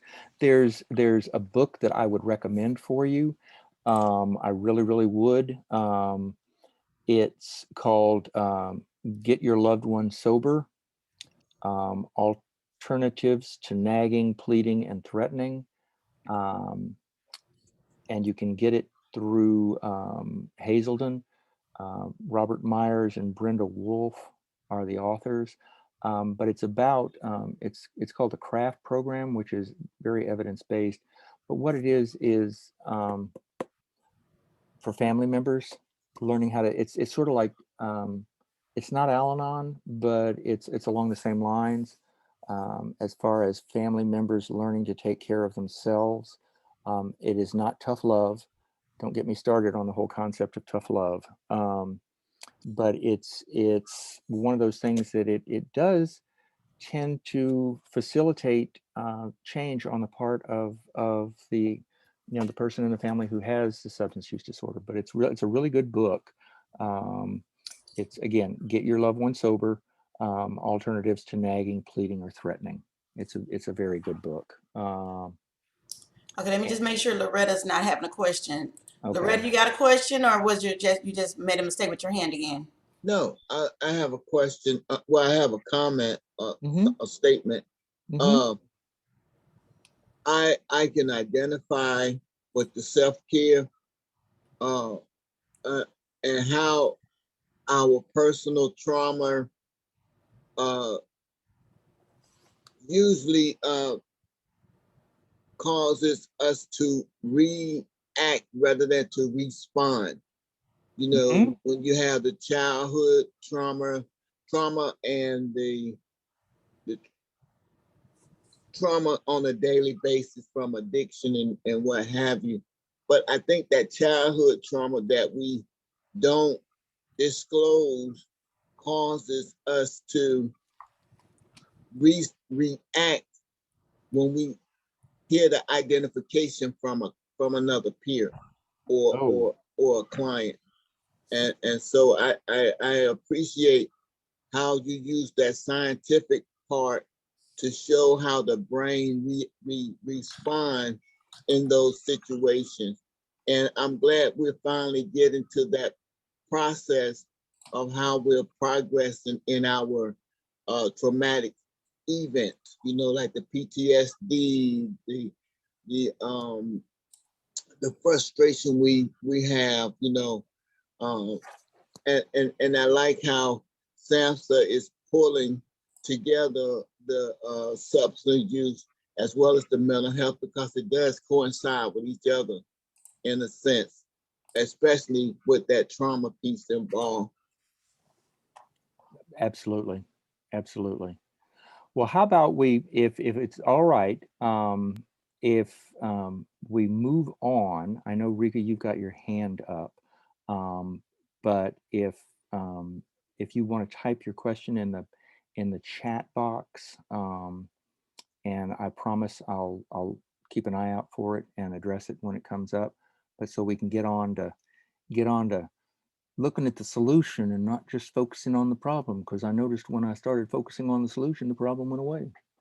Anybody remember where that comes from? Yeah, that old story that they changed the name on from Dr. Alcoholic Addict to Acceptance is the Key, whatever. God forbid that you say the word addict. Oops, I didn't say that. All right, so one of the things, and this is a big deal here,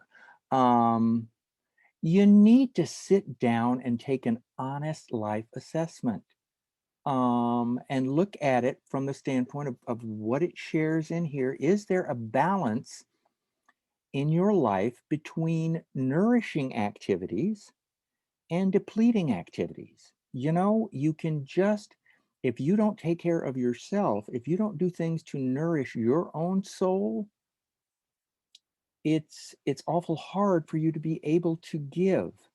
And it's like, the well will run dry. Looking at it from, and we'll talk some more about this, do you have any non-work interests or activities in your life? Okay. For a lot of folks, they enjoy physical activity. They enjoy, certain activities. For me, I'll be honest. One of the things that I used to do, still do, a lot of times is just go out and sit down and pull weeds out of the damn flower bed by myself. Have the earbuds in, listen to music, and just go pull weeds. I don't have to think about anything. I just am. Another thing is reading, and I don't mean professional development literature either. but just, you know, reading for the enjoyment of reading. I have friendships outside of work. You know, I have friendships through recovery. And I have, you know, other friendships from, you know, back when I was in college and back when I was in the Navy, that I stay in touch with. That second bullet from the bottom is really important, and you might want to take a breath and look at that one. Are you a caregiver to everyone in your life?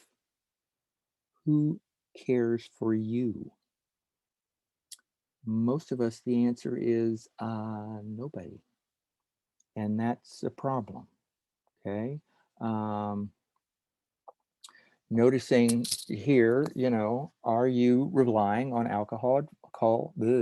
food, gambling, or shopping to distress? I'll own the fact that it was probably up until about 14 years ago, actually longer than that, about 16 years ago. I definitely used food. I mean, you know, y'all can't tell now, but there used to be 120 more pounds of me than there is now. You know, and it was one of those deals that I definitely switched to sugar and white flour and large quantities to deal with stress. Um, never did get into gambling, but you know, food, sexually acting out, spending money I didn't have, you know, those kind of deals were all ways that, you know, tried to check out. So it's, you know, look at that. One of the things that I really, and we don't have the time to do it now, but one of the handouts that you should have already gotten is it's called the ProQual. Okay, and this is what it looks like, and you should have gotten it. Okay. What you do is the directions are good. You know, you go down, there are 30 questions on the front. All right. And what you need to do is you answer them using the scale, the Likert scale at the top of the page. Okay. And then, and why they do this beats the crap out of me, because you got to go to the third page, and the third page shows you how to score it. Okay. And then based on what you have on the third page, you can plug that number in to the second page. I really cannot stress enough that you take about 10 minutes after we get off of this and do this questionnaire, do this form. Because part of what will come out of it are 3 scores. One is your compassion satisfaction, which we're going to talk about in a few minutes. We're going to talk about it. It gives you a burnout score. It gives you a secondary traumatic stress score. Okay. So you can, as far as making that honest appraisal of your life, it goes a long way for doing that. I also actively encourage people, because you can just download this. I mean, if you type in the title up at the top of the form, Professional Quality of Life Scale, or ProQual, you can get copies of this form. But I know Larice sent it out last night, so y'all should have a copy of it. That and another form we'll go over in a second. But that is something you can do on your own. And I mean, again, I'll give you my email address, and if, you know, please feel free to, you know, if you have any questions about it, to give me a shout. But it will be really helpful for you. I mean, it really will. And a lot of, when I do face-to-face versions of this training, we actually do this, and then we process it. But in the interest of time, if y'all want to take it and grade it, and then, you know, look over what it means. And if you have any questions, you know, you can shoot me an email. Okay. we've talked about compassion fatigue. Well, we haven't talked much about compassion satisfaction, okay? And we're going to look at that, and we're going to look at things that you can do to decrease your compassion fatigue and increase your compassion satisfaction. And that's going to be a big deal, all right? While I liked the quote from Dr. Figley early on, I like this one even better because this one sums up a lot. Taking good care, because it was something that totally escaped me. Taking good care of you means the people in your life will receive the best of you instead of what is left of you. Now let that sink in for a few minutes. Taking good care of you means the people in your life will receive the best of you instead of what's left of you. And that goes completely opposite to what most of us have lived by our entire life, as far as we're responsible for taking care of everybody else, making sure everybody else's needs are met. And the whole concept of taking care of ourselves or doing something for ourselves is just totally alien. Well, part of how you deal with compassion fatigue is becoming more familiar with that concept, okay? And again, we'll talk some more about that as we're moving along. Compassion satisfaction, as this title says, is the secret ingredient. And it's about the pleasure that we derive from the work we do. And the compassion that we experience in doing our work that provides us with a sense of satisfaction. It's one of those deals, if you want to think about it, compassion fatigue and compassion satisfaction are the opposite ends of the scale. Okay, compassion fatigue is the bad, compassion satisfaction is the good. It's an important part of you getting back to a point or getting to the point where you wake up in the morning and you are excited to go and do your job. Okay. Not laying there and it's like, oh God, not another day. So that's a biggie. That's a real biggie. All right. One of the things that, again, this is a little bit of research that for those of you that are big into research and numbers and statistics, but this has to do with, you know, teaching social workers about empathy and burnout and compassion satisfaction and secondary traumatic stress is actually beneficial, you know, and unfortunately we don't go into this as much and on the front end as we probably should with helping professionals. And of course, it's one of those things that I think, I mean, this is just me personally, even I think if we did that on the front end, I think we still would need to go over it because a lot of people, I know I didn't realize that that kind of behavior was a problem. It took getting a bit charbroiled and cranky before it sunk in that maybe you might want to look at this. You know, that's the thing.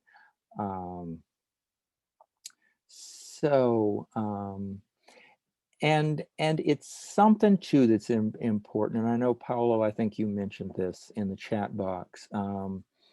Compassion satisfaction can be a source of hope, strength, and ultimately resilience. Okay. One of the things that, for those of you that are in a supervisory capacity, and this pertains not just to yourself, but to the people you work with, one of the, and especially if you're working in an agency or an organization environment, compassion satisfaction, you don't want the folks that are working for you to experience compassion fatigue to the extent that they burn out, because there's a lot of value in the education and experience that you individually have in doing your job. And losing that is really a loss to the organization. So it's like focusing on self-care and the organization placing an emphasis on self-care is in the best interest of the organization. And unfortunately, a lot of times we lose that. The deal about compassion satisfaction, it helps us realize our strengths. It helps us go, from to face another day, another disaster, another tragedy with the quiet knowledge that what we do makes a difference. All right. And over the years, I think all of us, I know speaking for myself, there have been numerous times where people have come up to me that I worked with, and also in recovery, to comment on things that I've said or a difference that I made that I didn't realize I did. And that's real. It sort of, helps you realize that, yeah, I can make a difference, and I have been making a difference. Another thing too is, and this is another concept that sort of flies in the face of that imposter syndrome.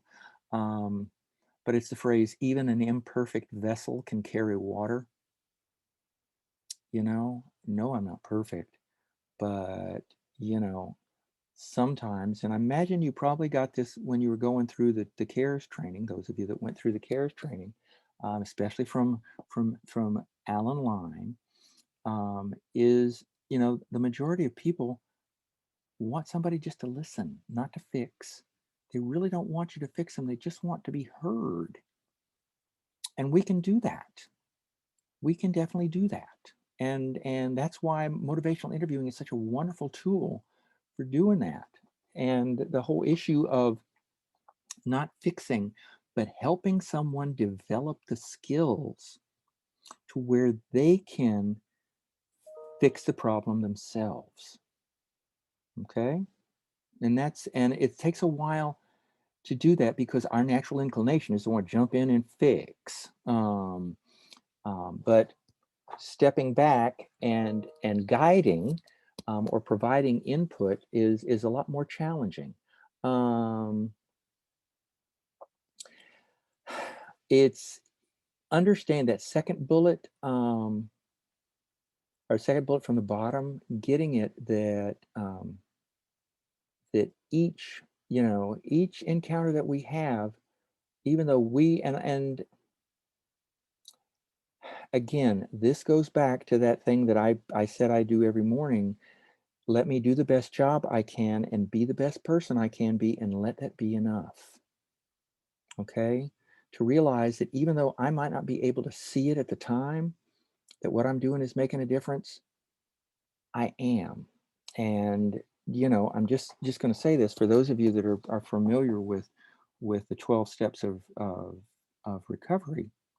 It's sort of like a 3rd and 11th step combination. If I'm doing my best to stay in God's will, I can trust in the fact, even though I don't think it's going to make a difference, it is, and it's what needs to happen at that time. A big part of compassion fatigue for me is when I get to the point where I think I've got to have all the answers. And the licensure board would probably get a bit pissy if they heard me say this, but a lot of times in counseling sessions and interactions with people I sponsor and people that I've worked with as a peer, it truly is a matter of, okay, God, what do I need to do now? And then trust in the fact that that still small voice is going to guide me. And it really, really does help reduce the compassion fatigue. The last one there is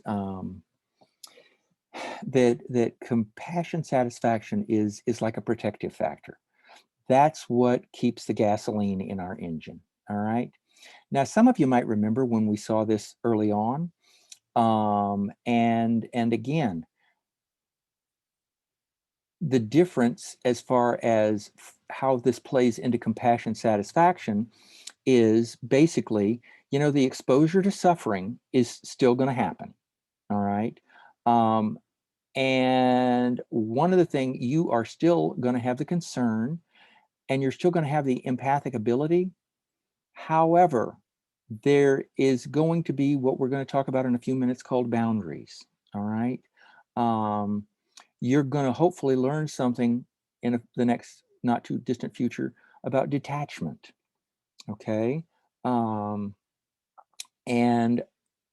learn how to grow your sense of satisfaction. All right. And that indeed, you know, will govern these three right here, will govern the empathic response, which hopefully will be more positive and not fatiguing, and which means that this residual compassion stress is going to be lower. And actually what is going to happen, even though, again, the prolonged exposure to suffering and the traumatic memories and the other life demands are not going to change, the amount of residual compassion stress is going to have markedly decreased so that it will counterbalance this compassion fatigue. All right, that's the goal. So, one of the things is, and we'll talk about each one of these in a second, but these are the building blocks of empathy and detachment, okay? And this is important, all right? So when we're talking about some examples of healthy detachment and effective response, and again, I'll just read this. I encounter a peer I am providing services for. I am touched by the experience in the story of my peer and feel for and with her. I automatically and genuinely respond with feelings and emotions, perhaps tapping into or remembering my own suffering. Okay, that's an effective response, you know. Now, equally important in that is that self-other awareness, because at the same time, I can call up my ability to realize that my peer is separate and different from me. Her suffering is not my suffering. All right. And that's the critical component right there. You can genuinely feel and you can genuinely tap into your feelings when you were in a same position, but getting it that your feelings and your suffering are different from hers. All right. That's a big deal, a huge deal, because that's the part where you keep from getting sort of sucked in to the vortex, and it really helps you out. And we'll talk some more about that. Perspective taking. I can begin to understand that I am exposed to a reminder of my own experiences, and remember that while that experience enables me to connect with her experience, they are different. That places my own experience in perspective. Okay, being able to, these are what we call boundaries. Okay, these are what we call boundaries. All right. And that emotional regulation, I can develop skills that help me to separate my responses and, if necessary, come back to them in supervision. That's where what we were talking about, that healthy, a safe place where you can vent. Okay, where you can talk to somebody and get positive feedback. All right.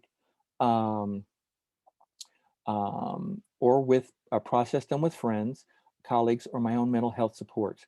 I can then regulate my emotions and remain present to be with my peer, to where, again, you can stay objective That's the key component. And you don't, because when you're objective, you can step back and see the big picture and maybe help that person see that there's a solution.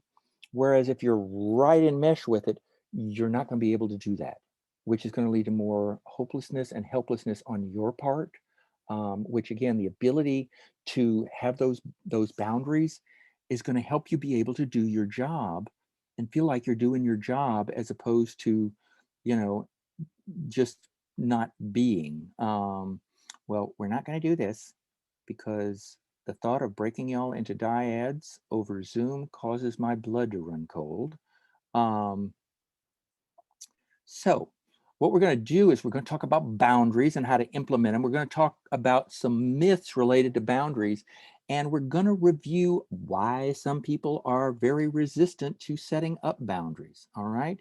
I think most everybody would agree that these are different kinds of boundaries. Obviously, your skin is a boundary between what is, what makes up you and everybody else.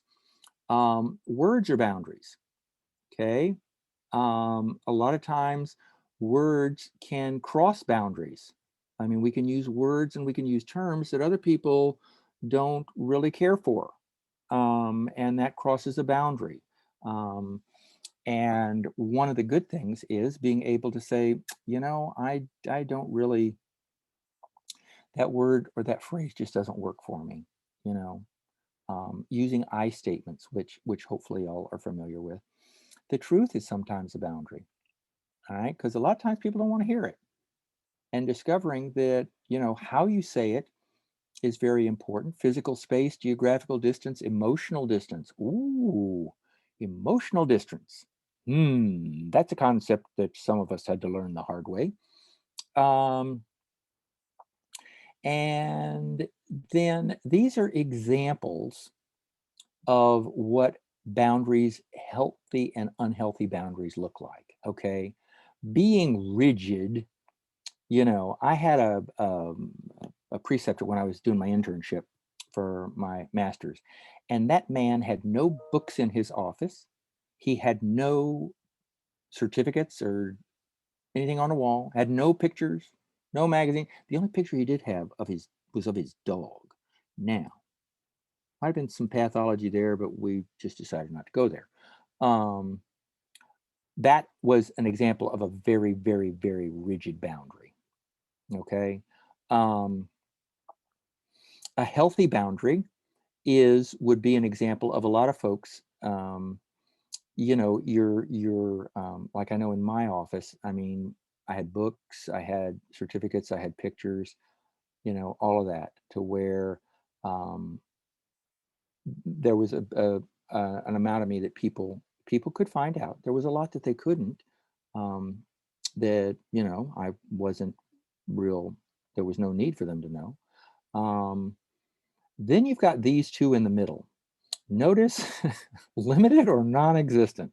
It's like you're just out there, you are just, it's like whatever they need, you jump. And this is slightly better, but it's still a bit too loosey-goosey. This one, this limited or non-existent boundaries, those are the people that are going to burn out very quickly. Okay. Unfortunately, they just will.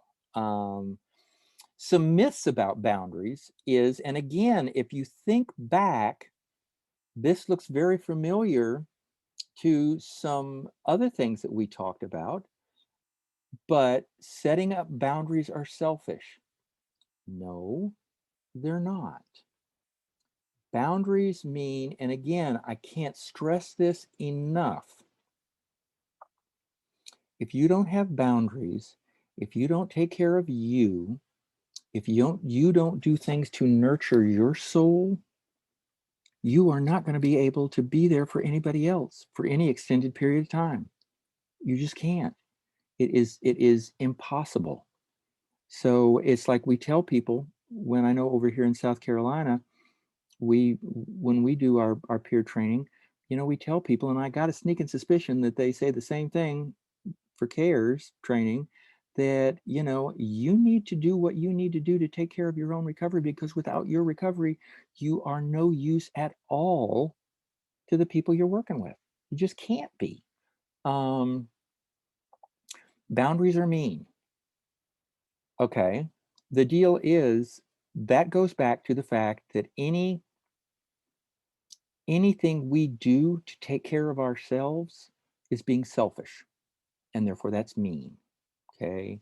It's very, very hard for us to take care of ourselves. It really, really is. To get to the point, and I think Todd might have mentioned this when he asked his question, but to get to the point where we realize that, you know, I have value too. I know that's a novel concept. I know it sure as hell was for me.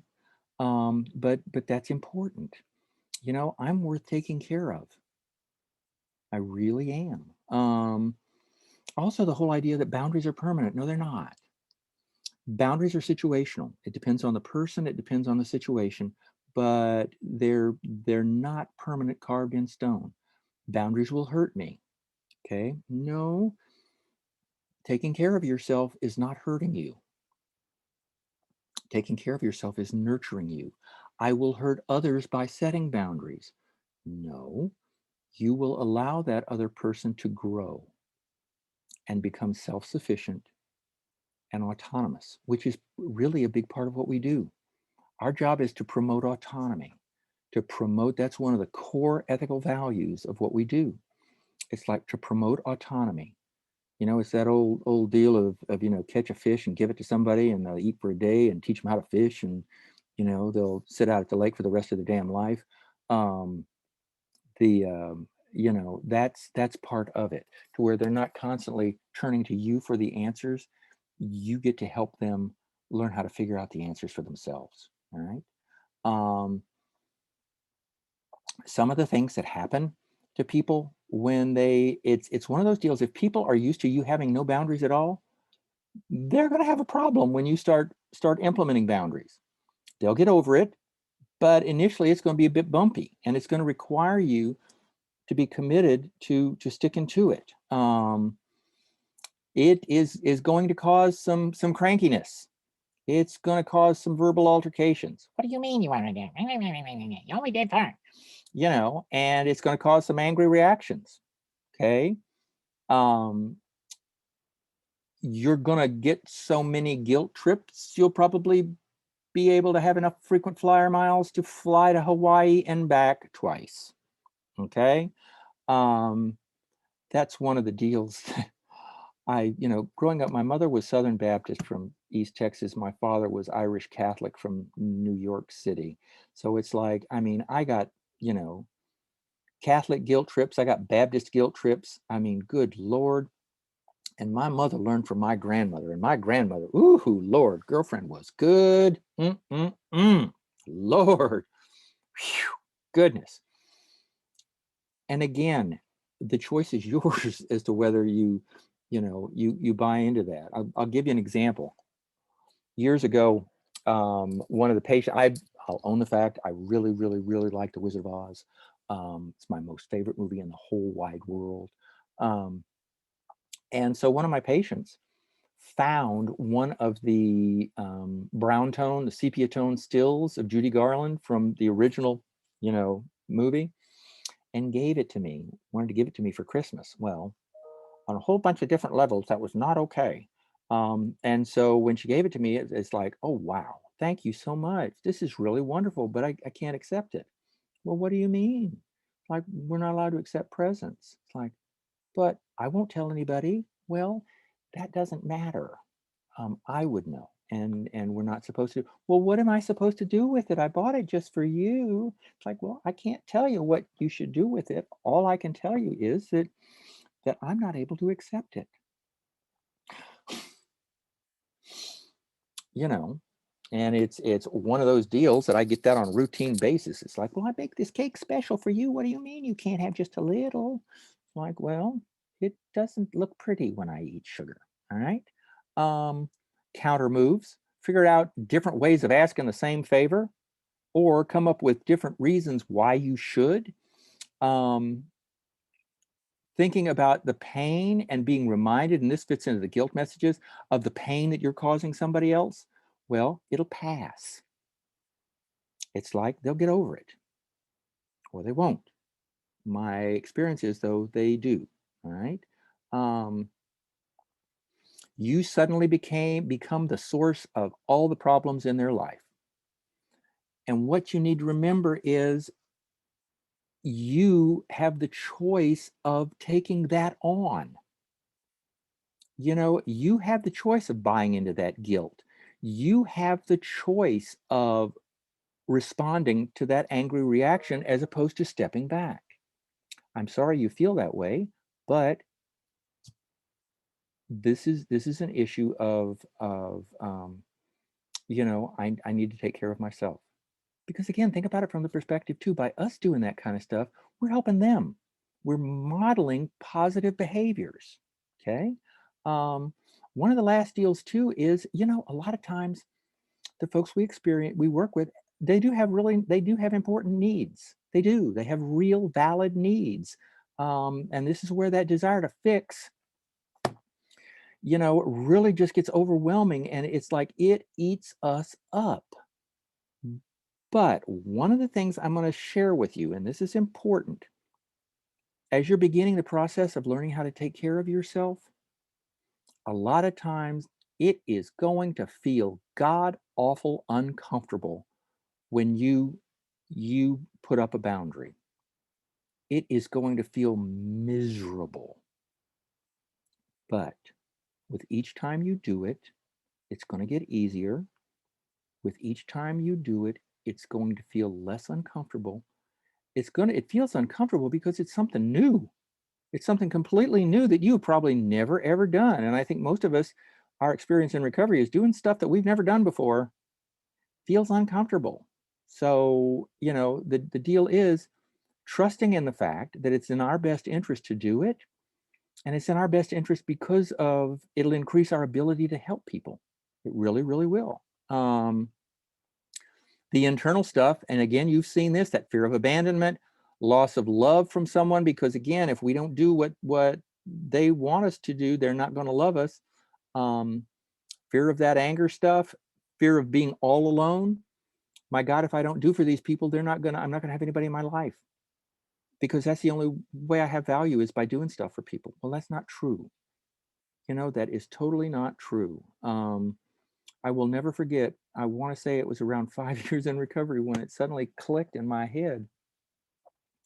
The deal of, you know, I was sharing at one of the bigger meetings here in Charleston, and the thought popped into my head, you know, if these people really knew me, they wouldn't like me.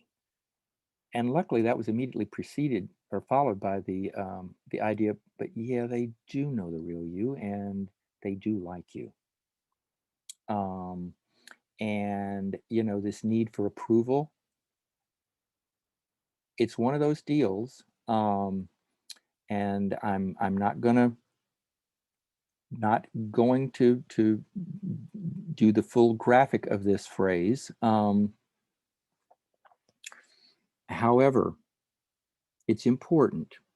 I have a dear friend of mine who refers to the 3 F's. And basically his statement is that if somebody isn't fitting, their role in his life does not fit into one of the 3 F's, their opinion and or their approval really isn't important.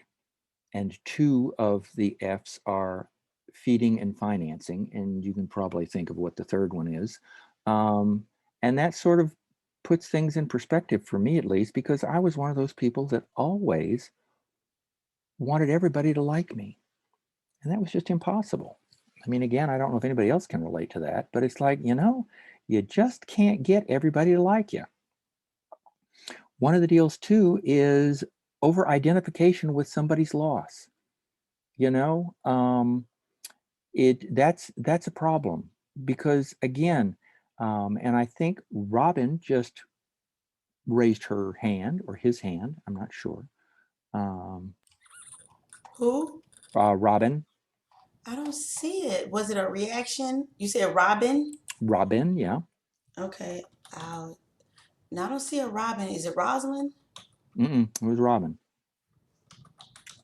Oops, I thought it was. No, I don't have Maybe I'm having a senior moment. I That's have okay, guys. If you was the person that he's talking about, raise your hand if you have a question or comment. Your virtual hand. yeah, since we can't see her.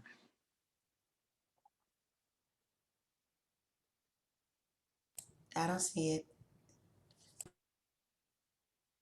Okay, well, if it pops back up, we'll do it again.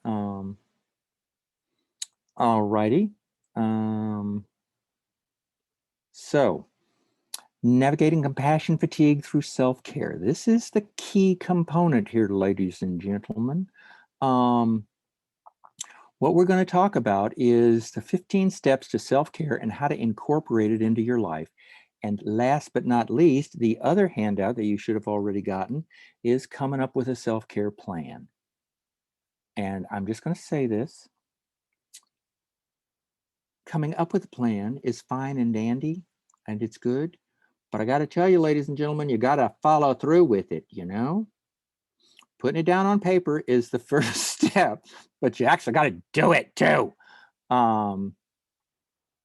So, some things to be aware of when you're talking about managing compassion fatigue. First and foremost is the things that you should do is find someone to talk to.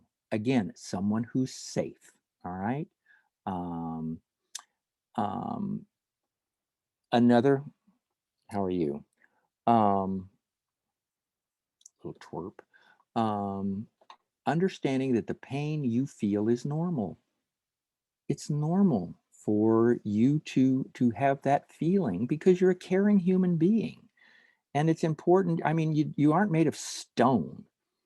The challenge is to understand that it's a feeling. And just because you feel something does not mean you automatically have to act on it. All right.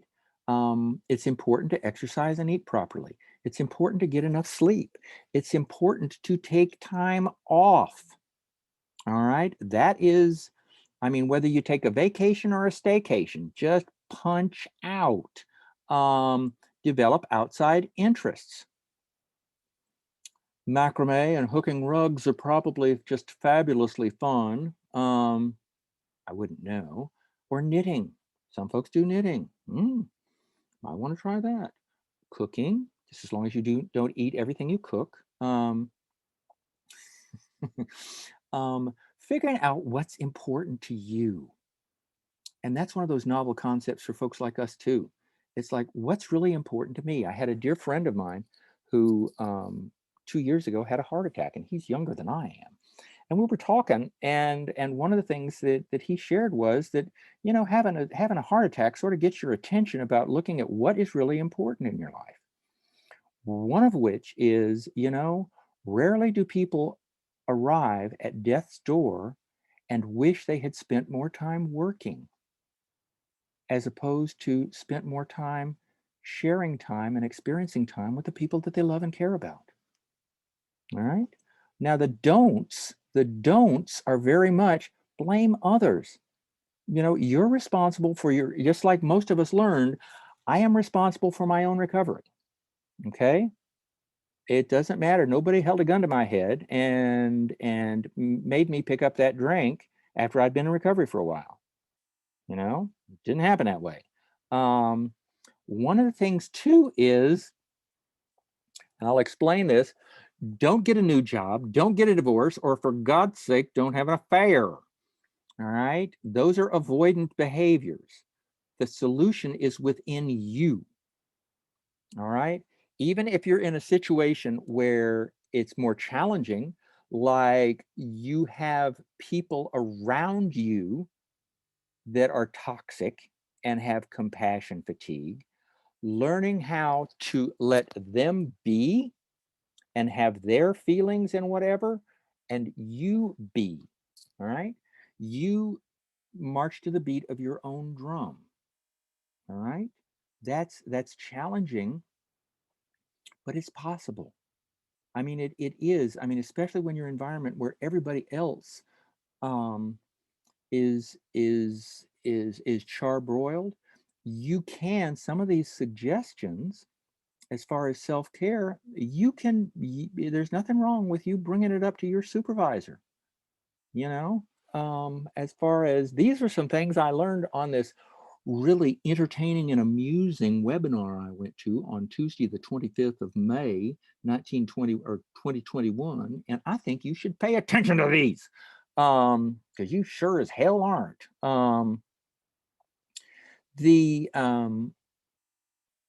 Don't become that person that you work with who is always bitching about everything. Okay. Don't do the game of trying to work harder and longer. You know, one of the things, and I saw that somebody put it in their chat, in the chat box, about having an open door policy. What I had to learn was, as a manager at least, that, you know, I had an open door policy, which was fine, but what it meant was that I was staying there till 8:30 at night doing the work that I needed to do. So setting up times for supervision, helping the staff understand what was an emergency and what wasn't, because what happened a lot of times was if my door was open, it was just easiest to come in and ask me something as opposed to taking the time to look something up, which there's nothing wrong with that. I mean, you take the path of least resistance. Don't self-medicate, all right? Don't neglect your own needs and interests. And all of these things, by the way, some of you might not know, but Landstuhl Medical Center, Regional Medical Center in Germany, that is where the soldiers and Marines, the military folks from Iraq and Afghanistan, that's where they were initially transported to be taken care of. So they have a little bit of experience with trauma.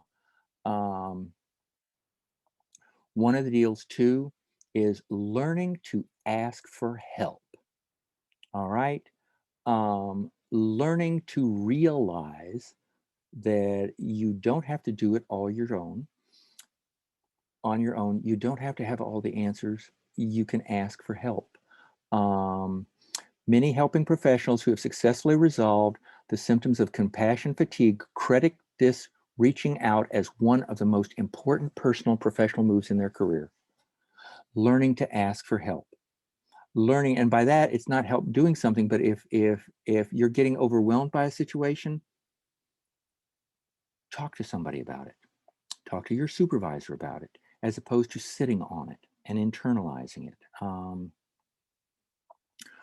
That right there, and you know, that is like the flip side of jumping in wanting to fix everything for everybody.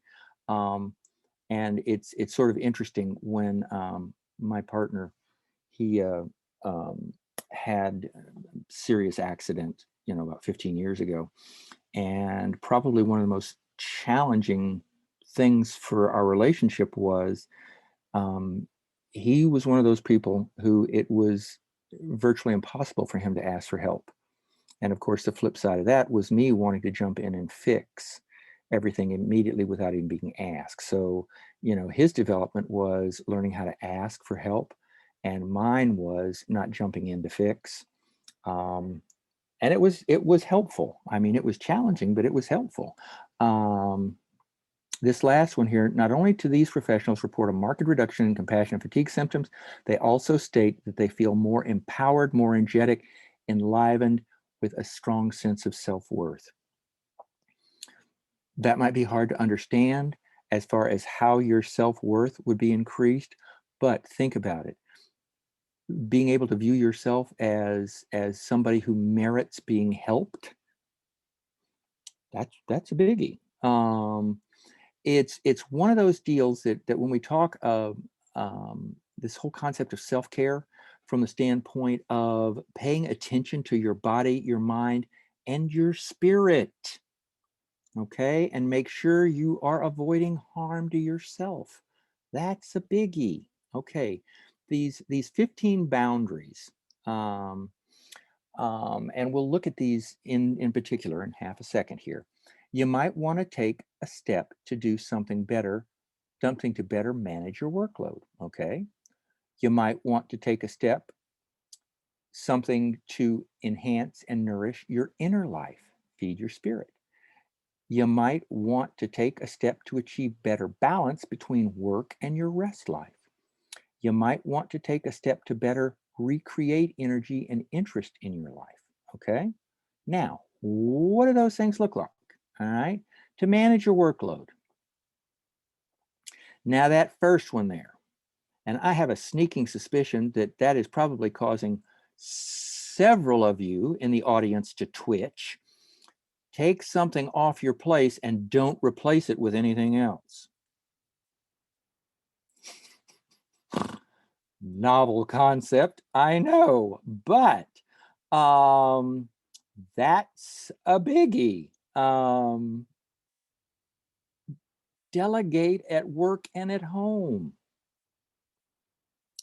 You know, if you feel like you're doing everything for everybody at work and the same thing at home, you know, that's, I mean, and one of the deals, and again, I'll share from personal experience. My partner of 30 years, David, God love him, he doesn't automatically think in terms of volunteering to do stuff around the house. He just doesn't. I mean, the man, I think maybe in 30 years has touched a toilet bowl brush once.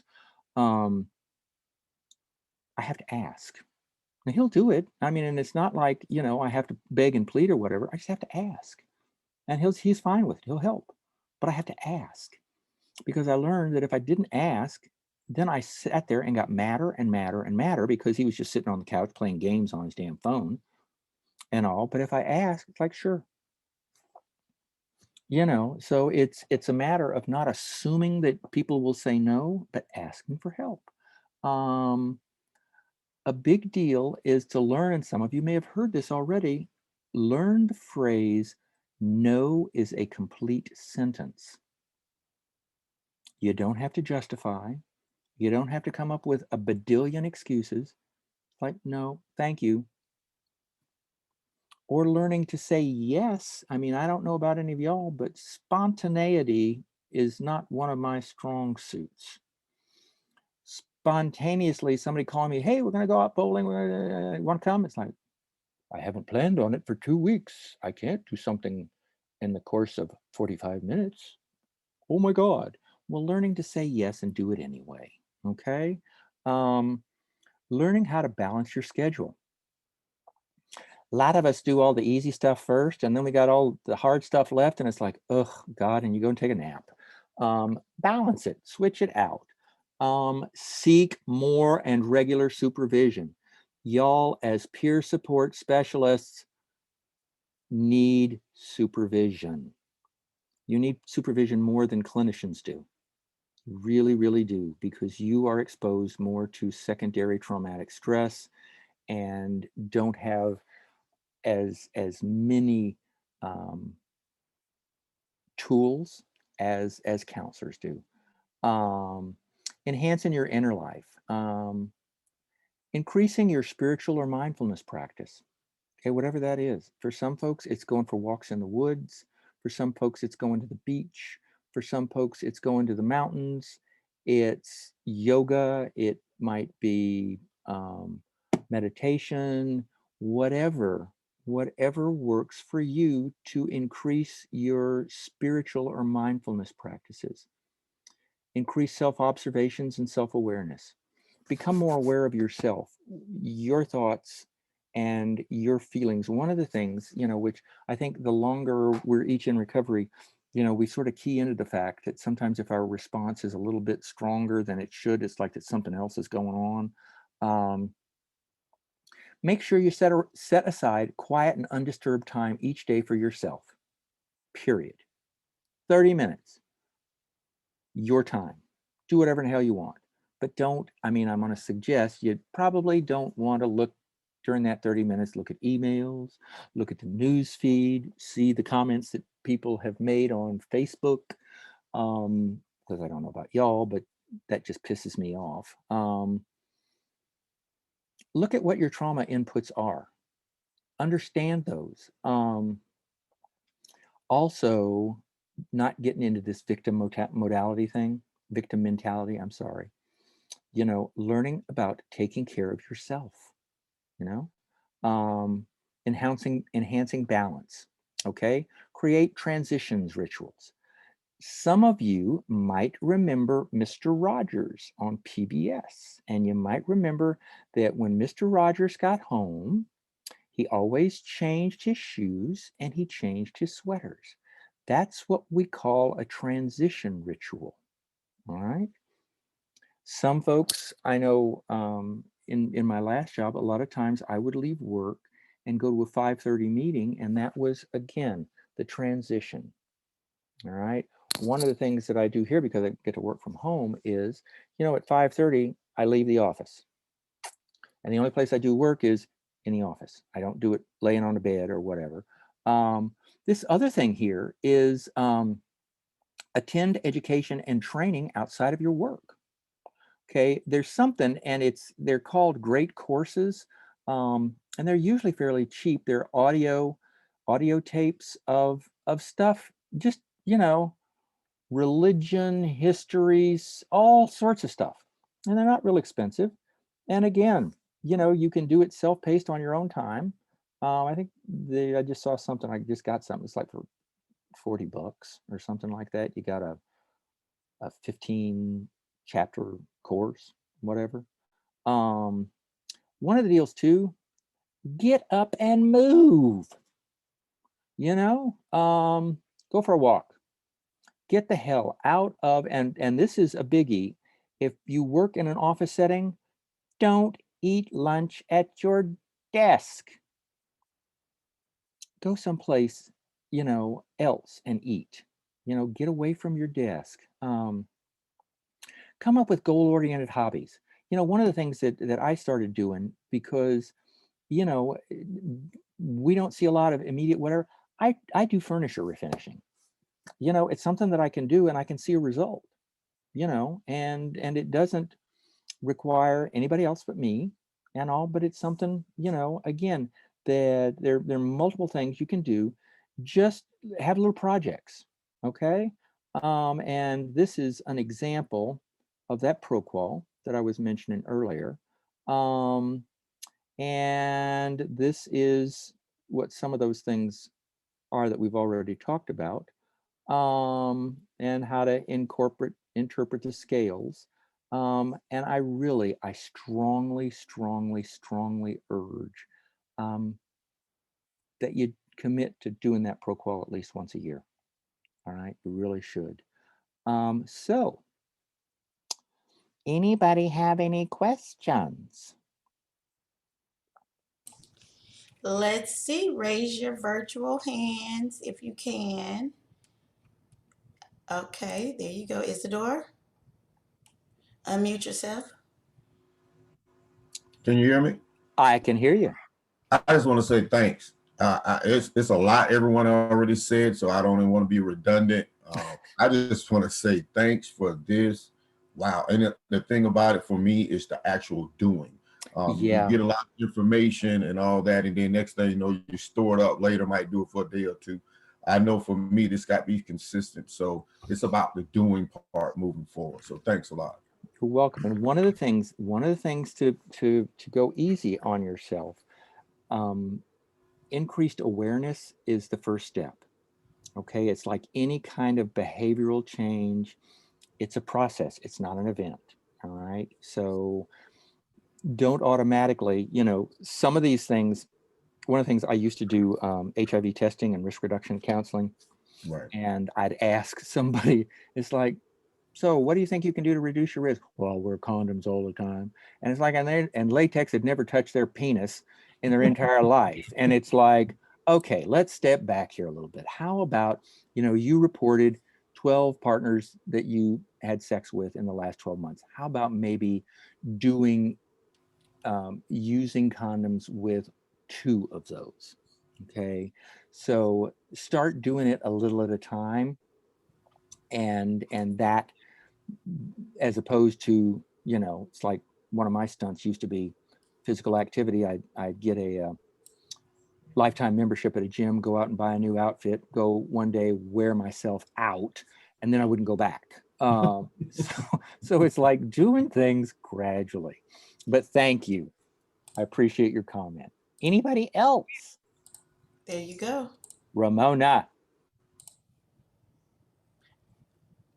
Unmute yourself, Ramona. Have you put the link in yet? I just did. Okay.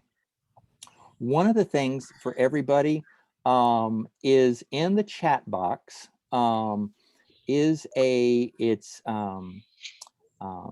link that Larry just put in there. It's for an evaluation. It's one of those things that SAMHSA, to make sure that I'm doing what they're paying me for. It's very easy, very short. But if you could do that, I would very much appreciate it. And just to toss it out, if you thought this was a worthwhile training, my name is Ed Johnson. If you thought it wasn't a worthwhile training, my name is Owen Doherty. Okay? Oh, he's gonna get you. I know he's gonna knock me out for that one. Rika, you got a question?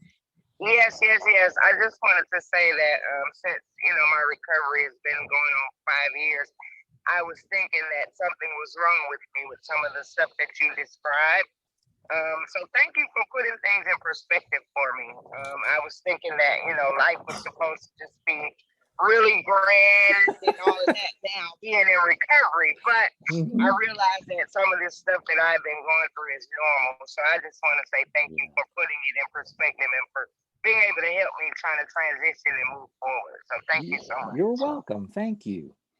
Yeah, I know when I came up on my first anniversary of getting into recovery, I had this vision of, the clouds parting and God's voice, this is Ed, my beloved son, in whom I am well pleased. No poop is going to happen to you anymore.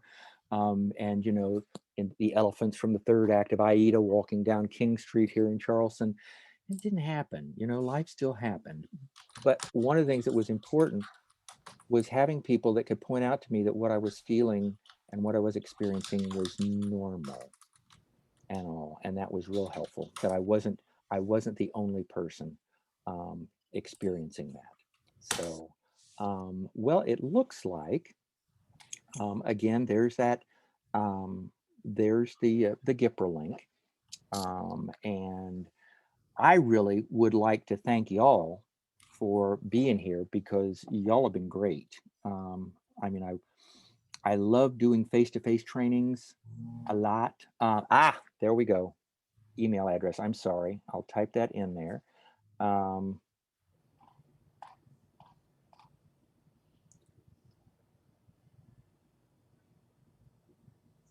Okay, my email address is edjohnson@msm, as in Morehouse School of Medicine.edu. I'll go ahead and put mine in there for anybody who would like the presentation. You can email me and I will send it to you. Ed, you said is it the same or is it a little different? It's there. Some of the things, just because of the size, some of the things, some of the pictures, and some of the stuff like learning objectives, and you definitely didn't get the SAMHSA blurb. But it has all the other stuff in it. Great. So guys, don't email me saying it's not the same. It's gonna be. It's. I mean, I think that the full slide deck is something like 40 or 50 megabytes, which, needless to say, sure as hell was not going to go through the firewall. And all. So, thank y'all. If you think of any questions, please don't hesitate to zip me an email. I usually can respond to emails within, about 24 hours. And part of Ed's self-care is that he does his best not to look at or answer emails after 6 o'clock. Okay, I know, right? Well, I want to thank Ed. I want to thank you, Ed. This was so awesome. I really appreciate you providing this training and collaborating with you and the Southeast ATTC, and Nikki was wonderful. It was a breeze. So I just want to thank you. You are welcome for this training. And y'all have a wonderful Memorial Day weekend. You know, stay safe out there, boys and girls. Remember, those of you that did alcohol, Memorial Day was one of those amateur days, you know, when all the fools that didn't normally know how to drive drunk get out on the road, you know. Y'all have a great evening. Thank you so Thank much. you. Yes, self-care and barbecue. Thank you, Lord. Bye-bye. I'm gonna stay in here for another moment to make sure, you know, let everybody get the link and complete the survey, okay? Any questions or comments, email me or call me. I put the phone number in there, but if once you complete the survey, you can log off.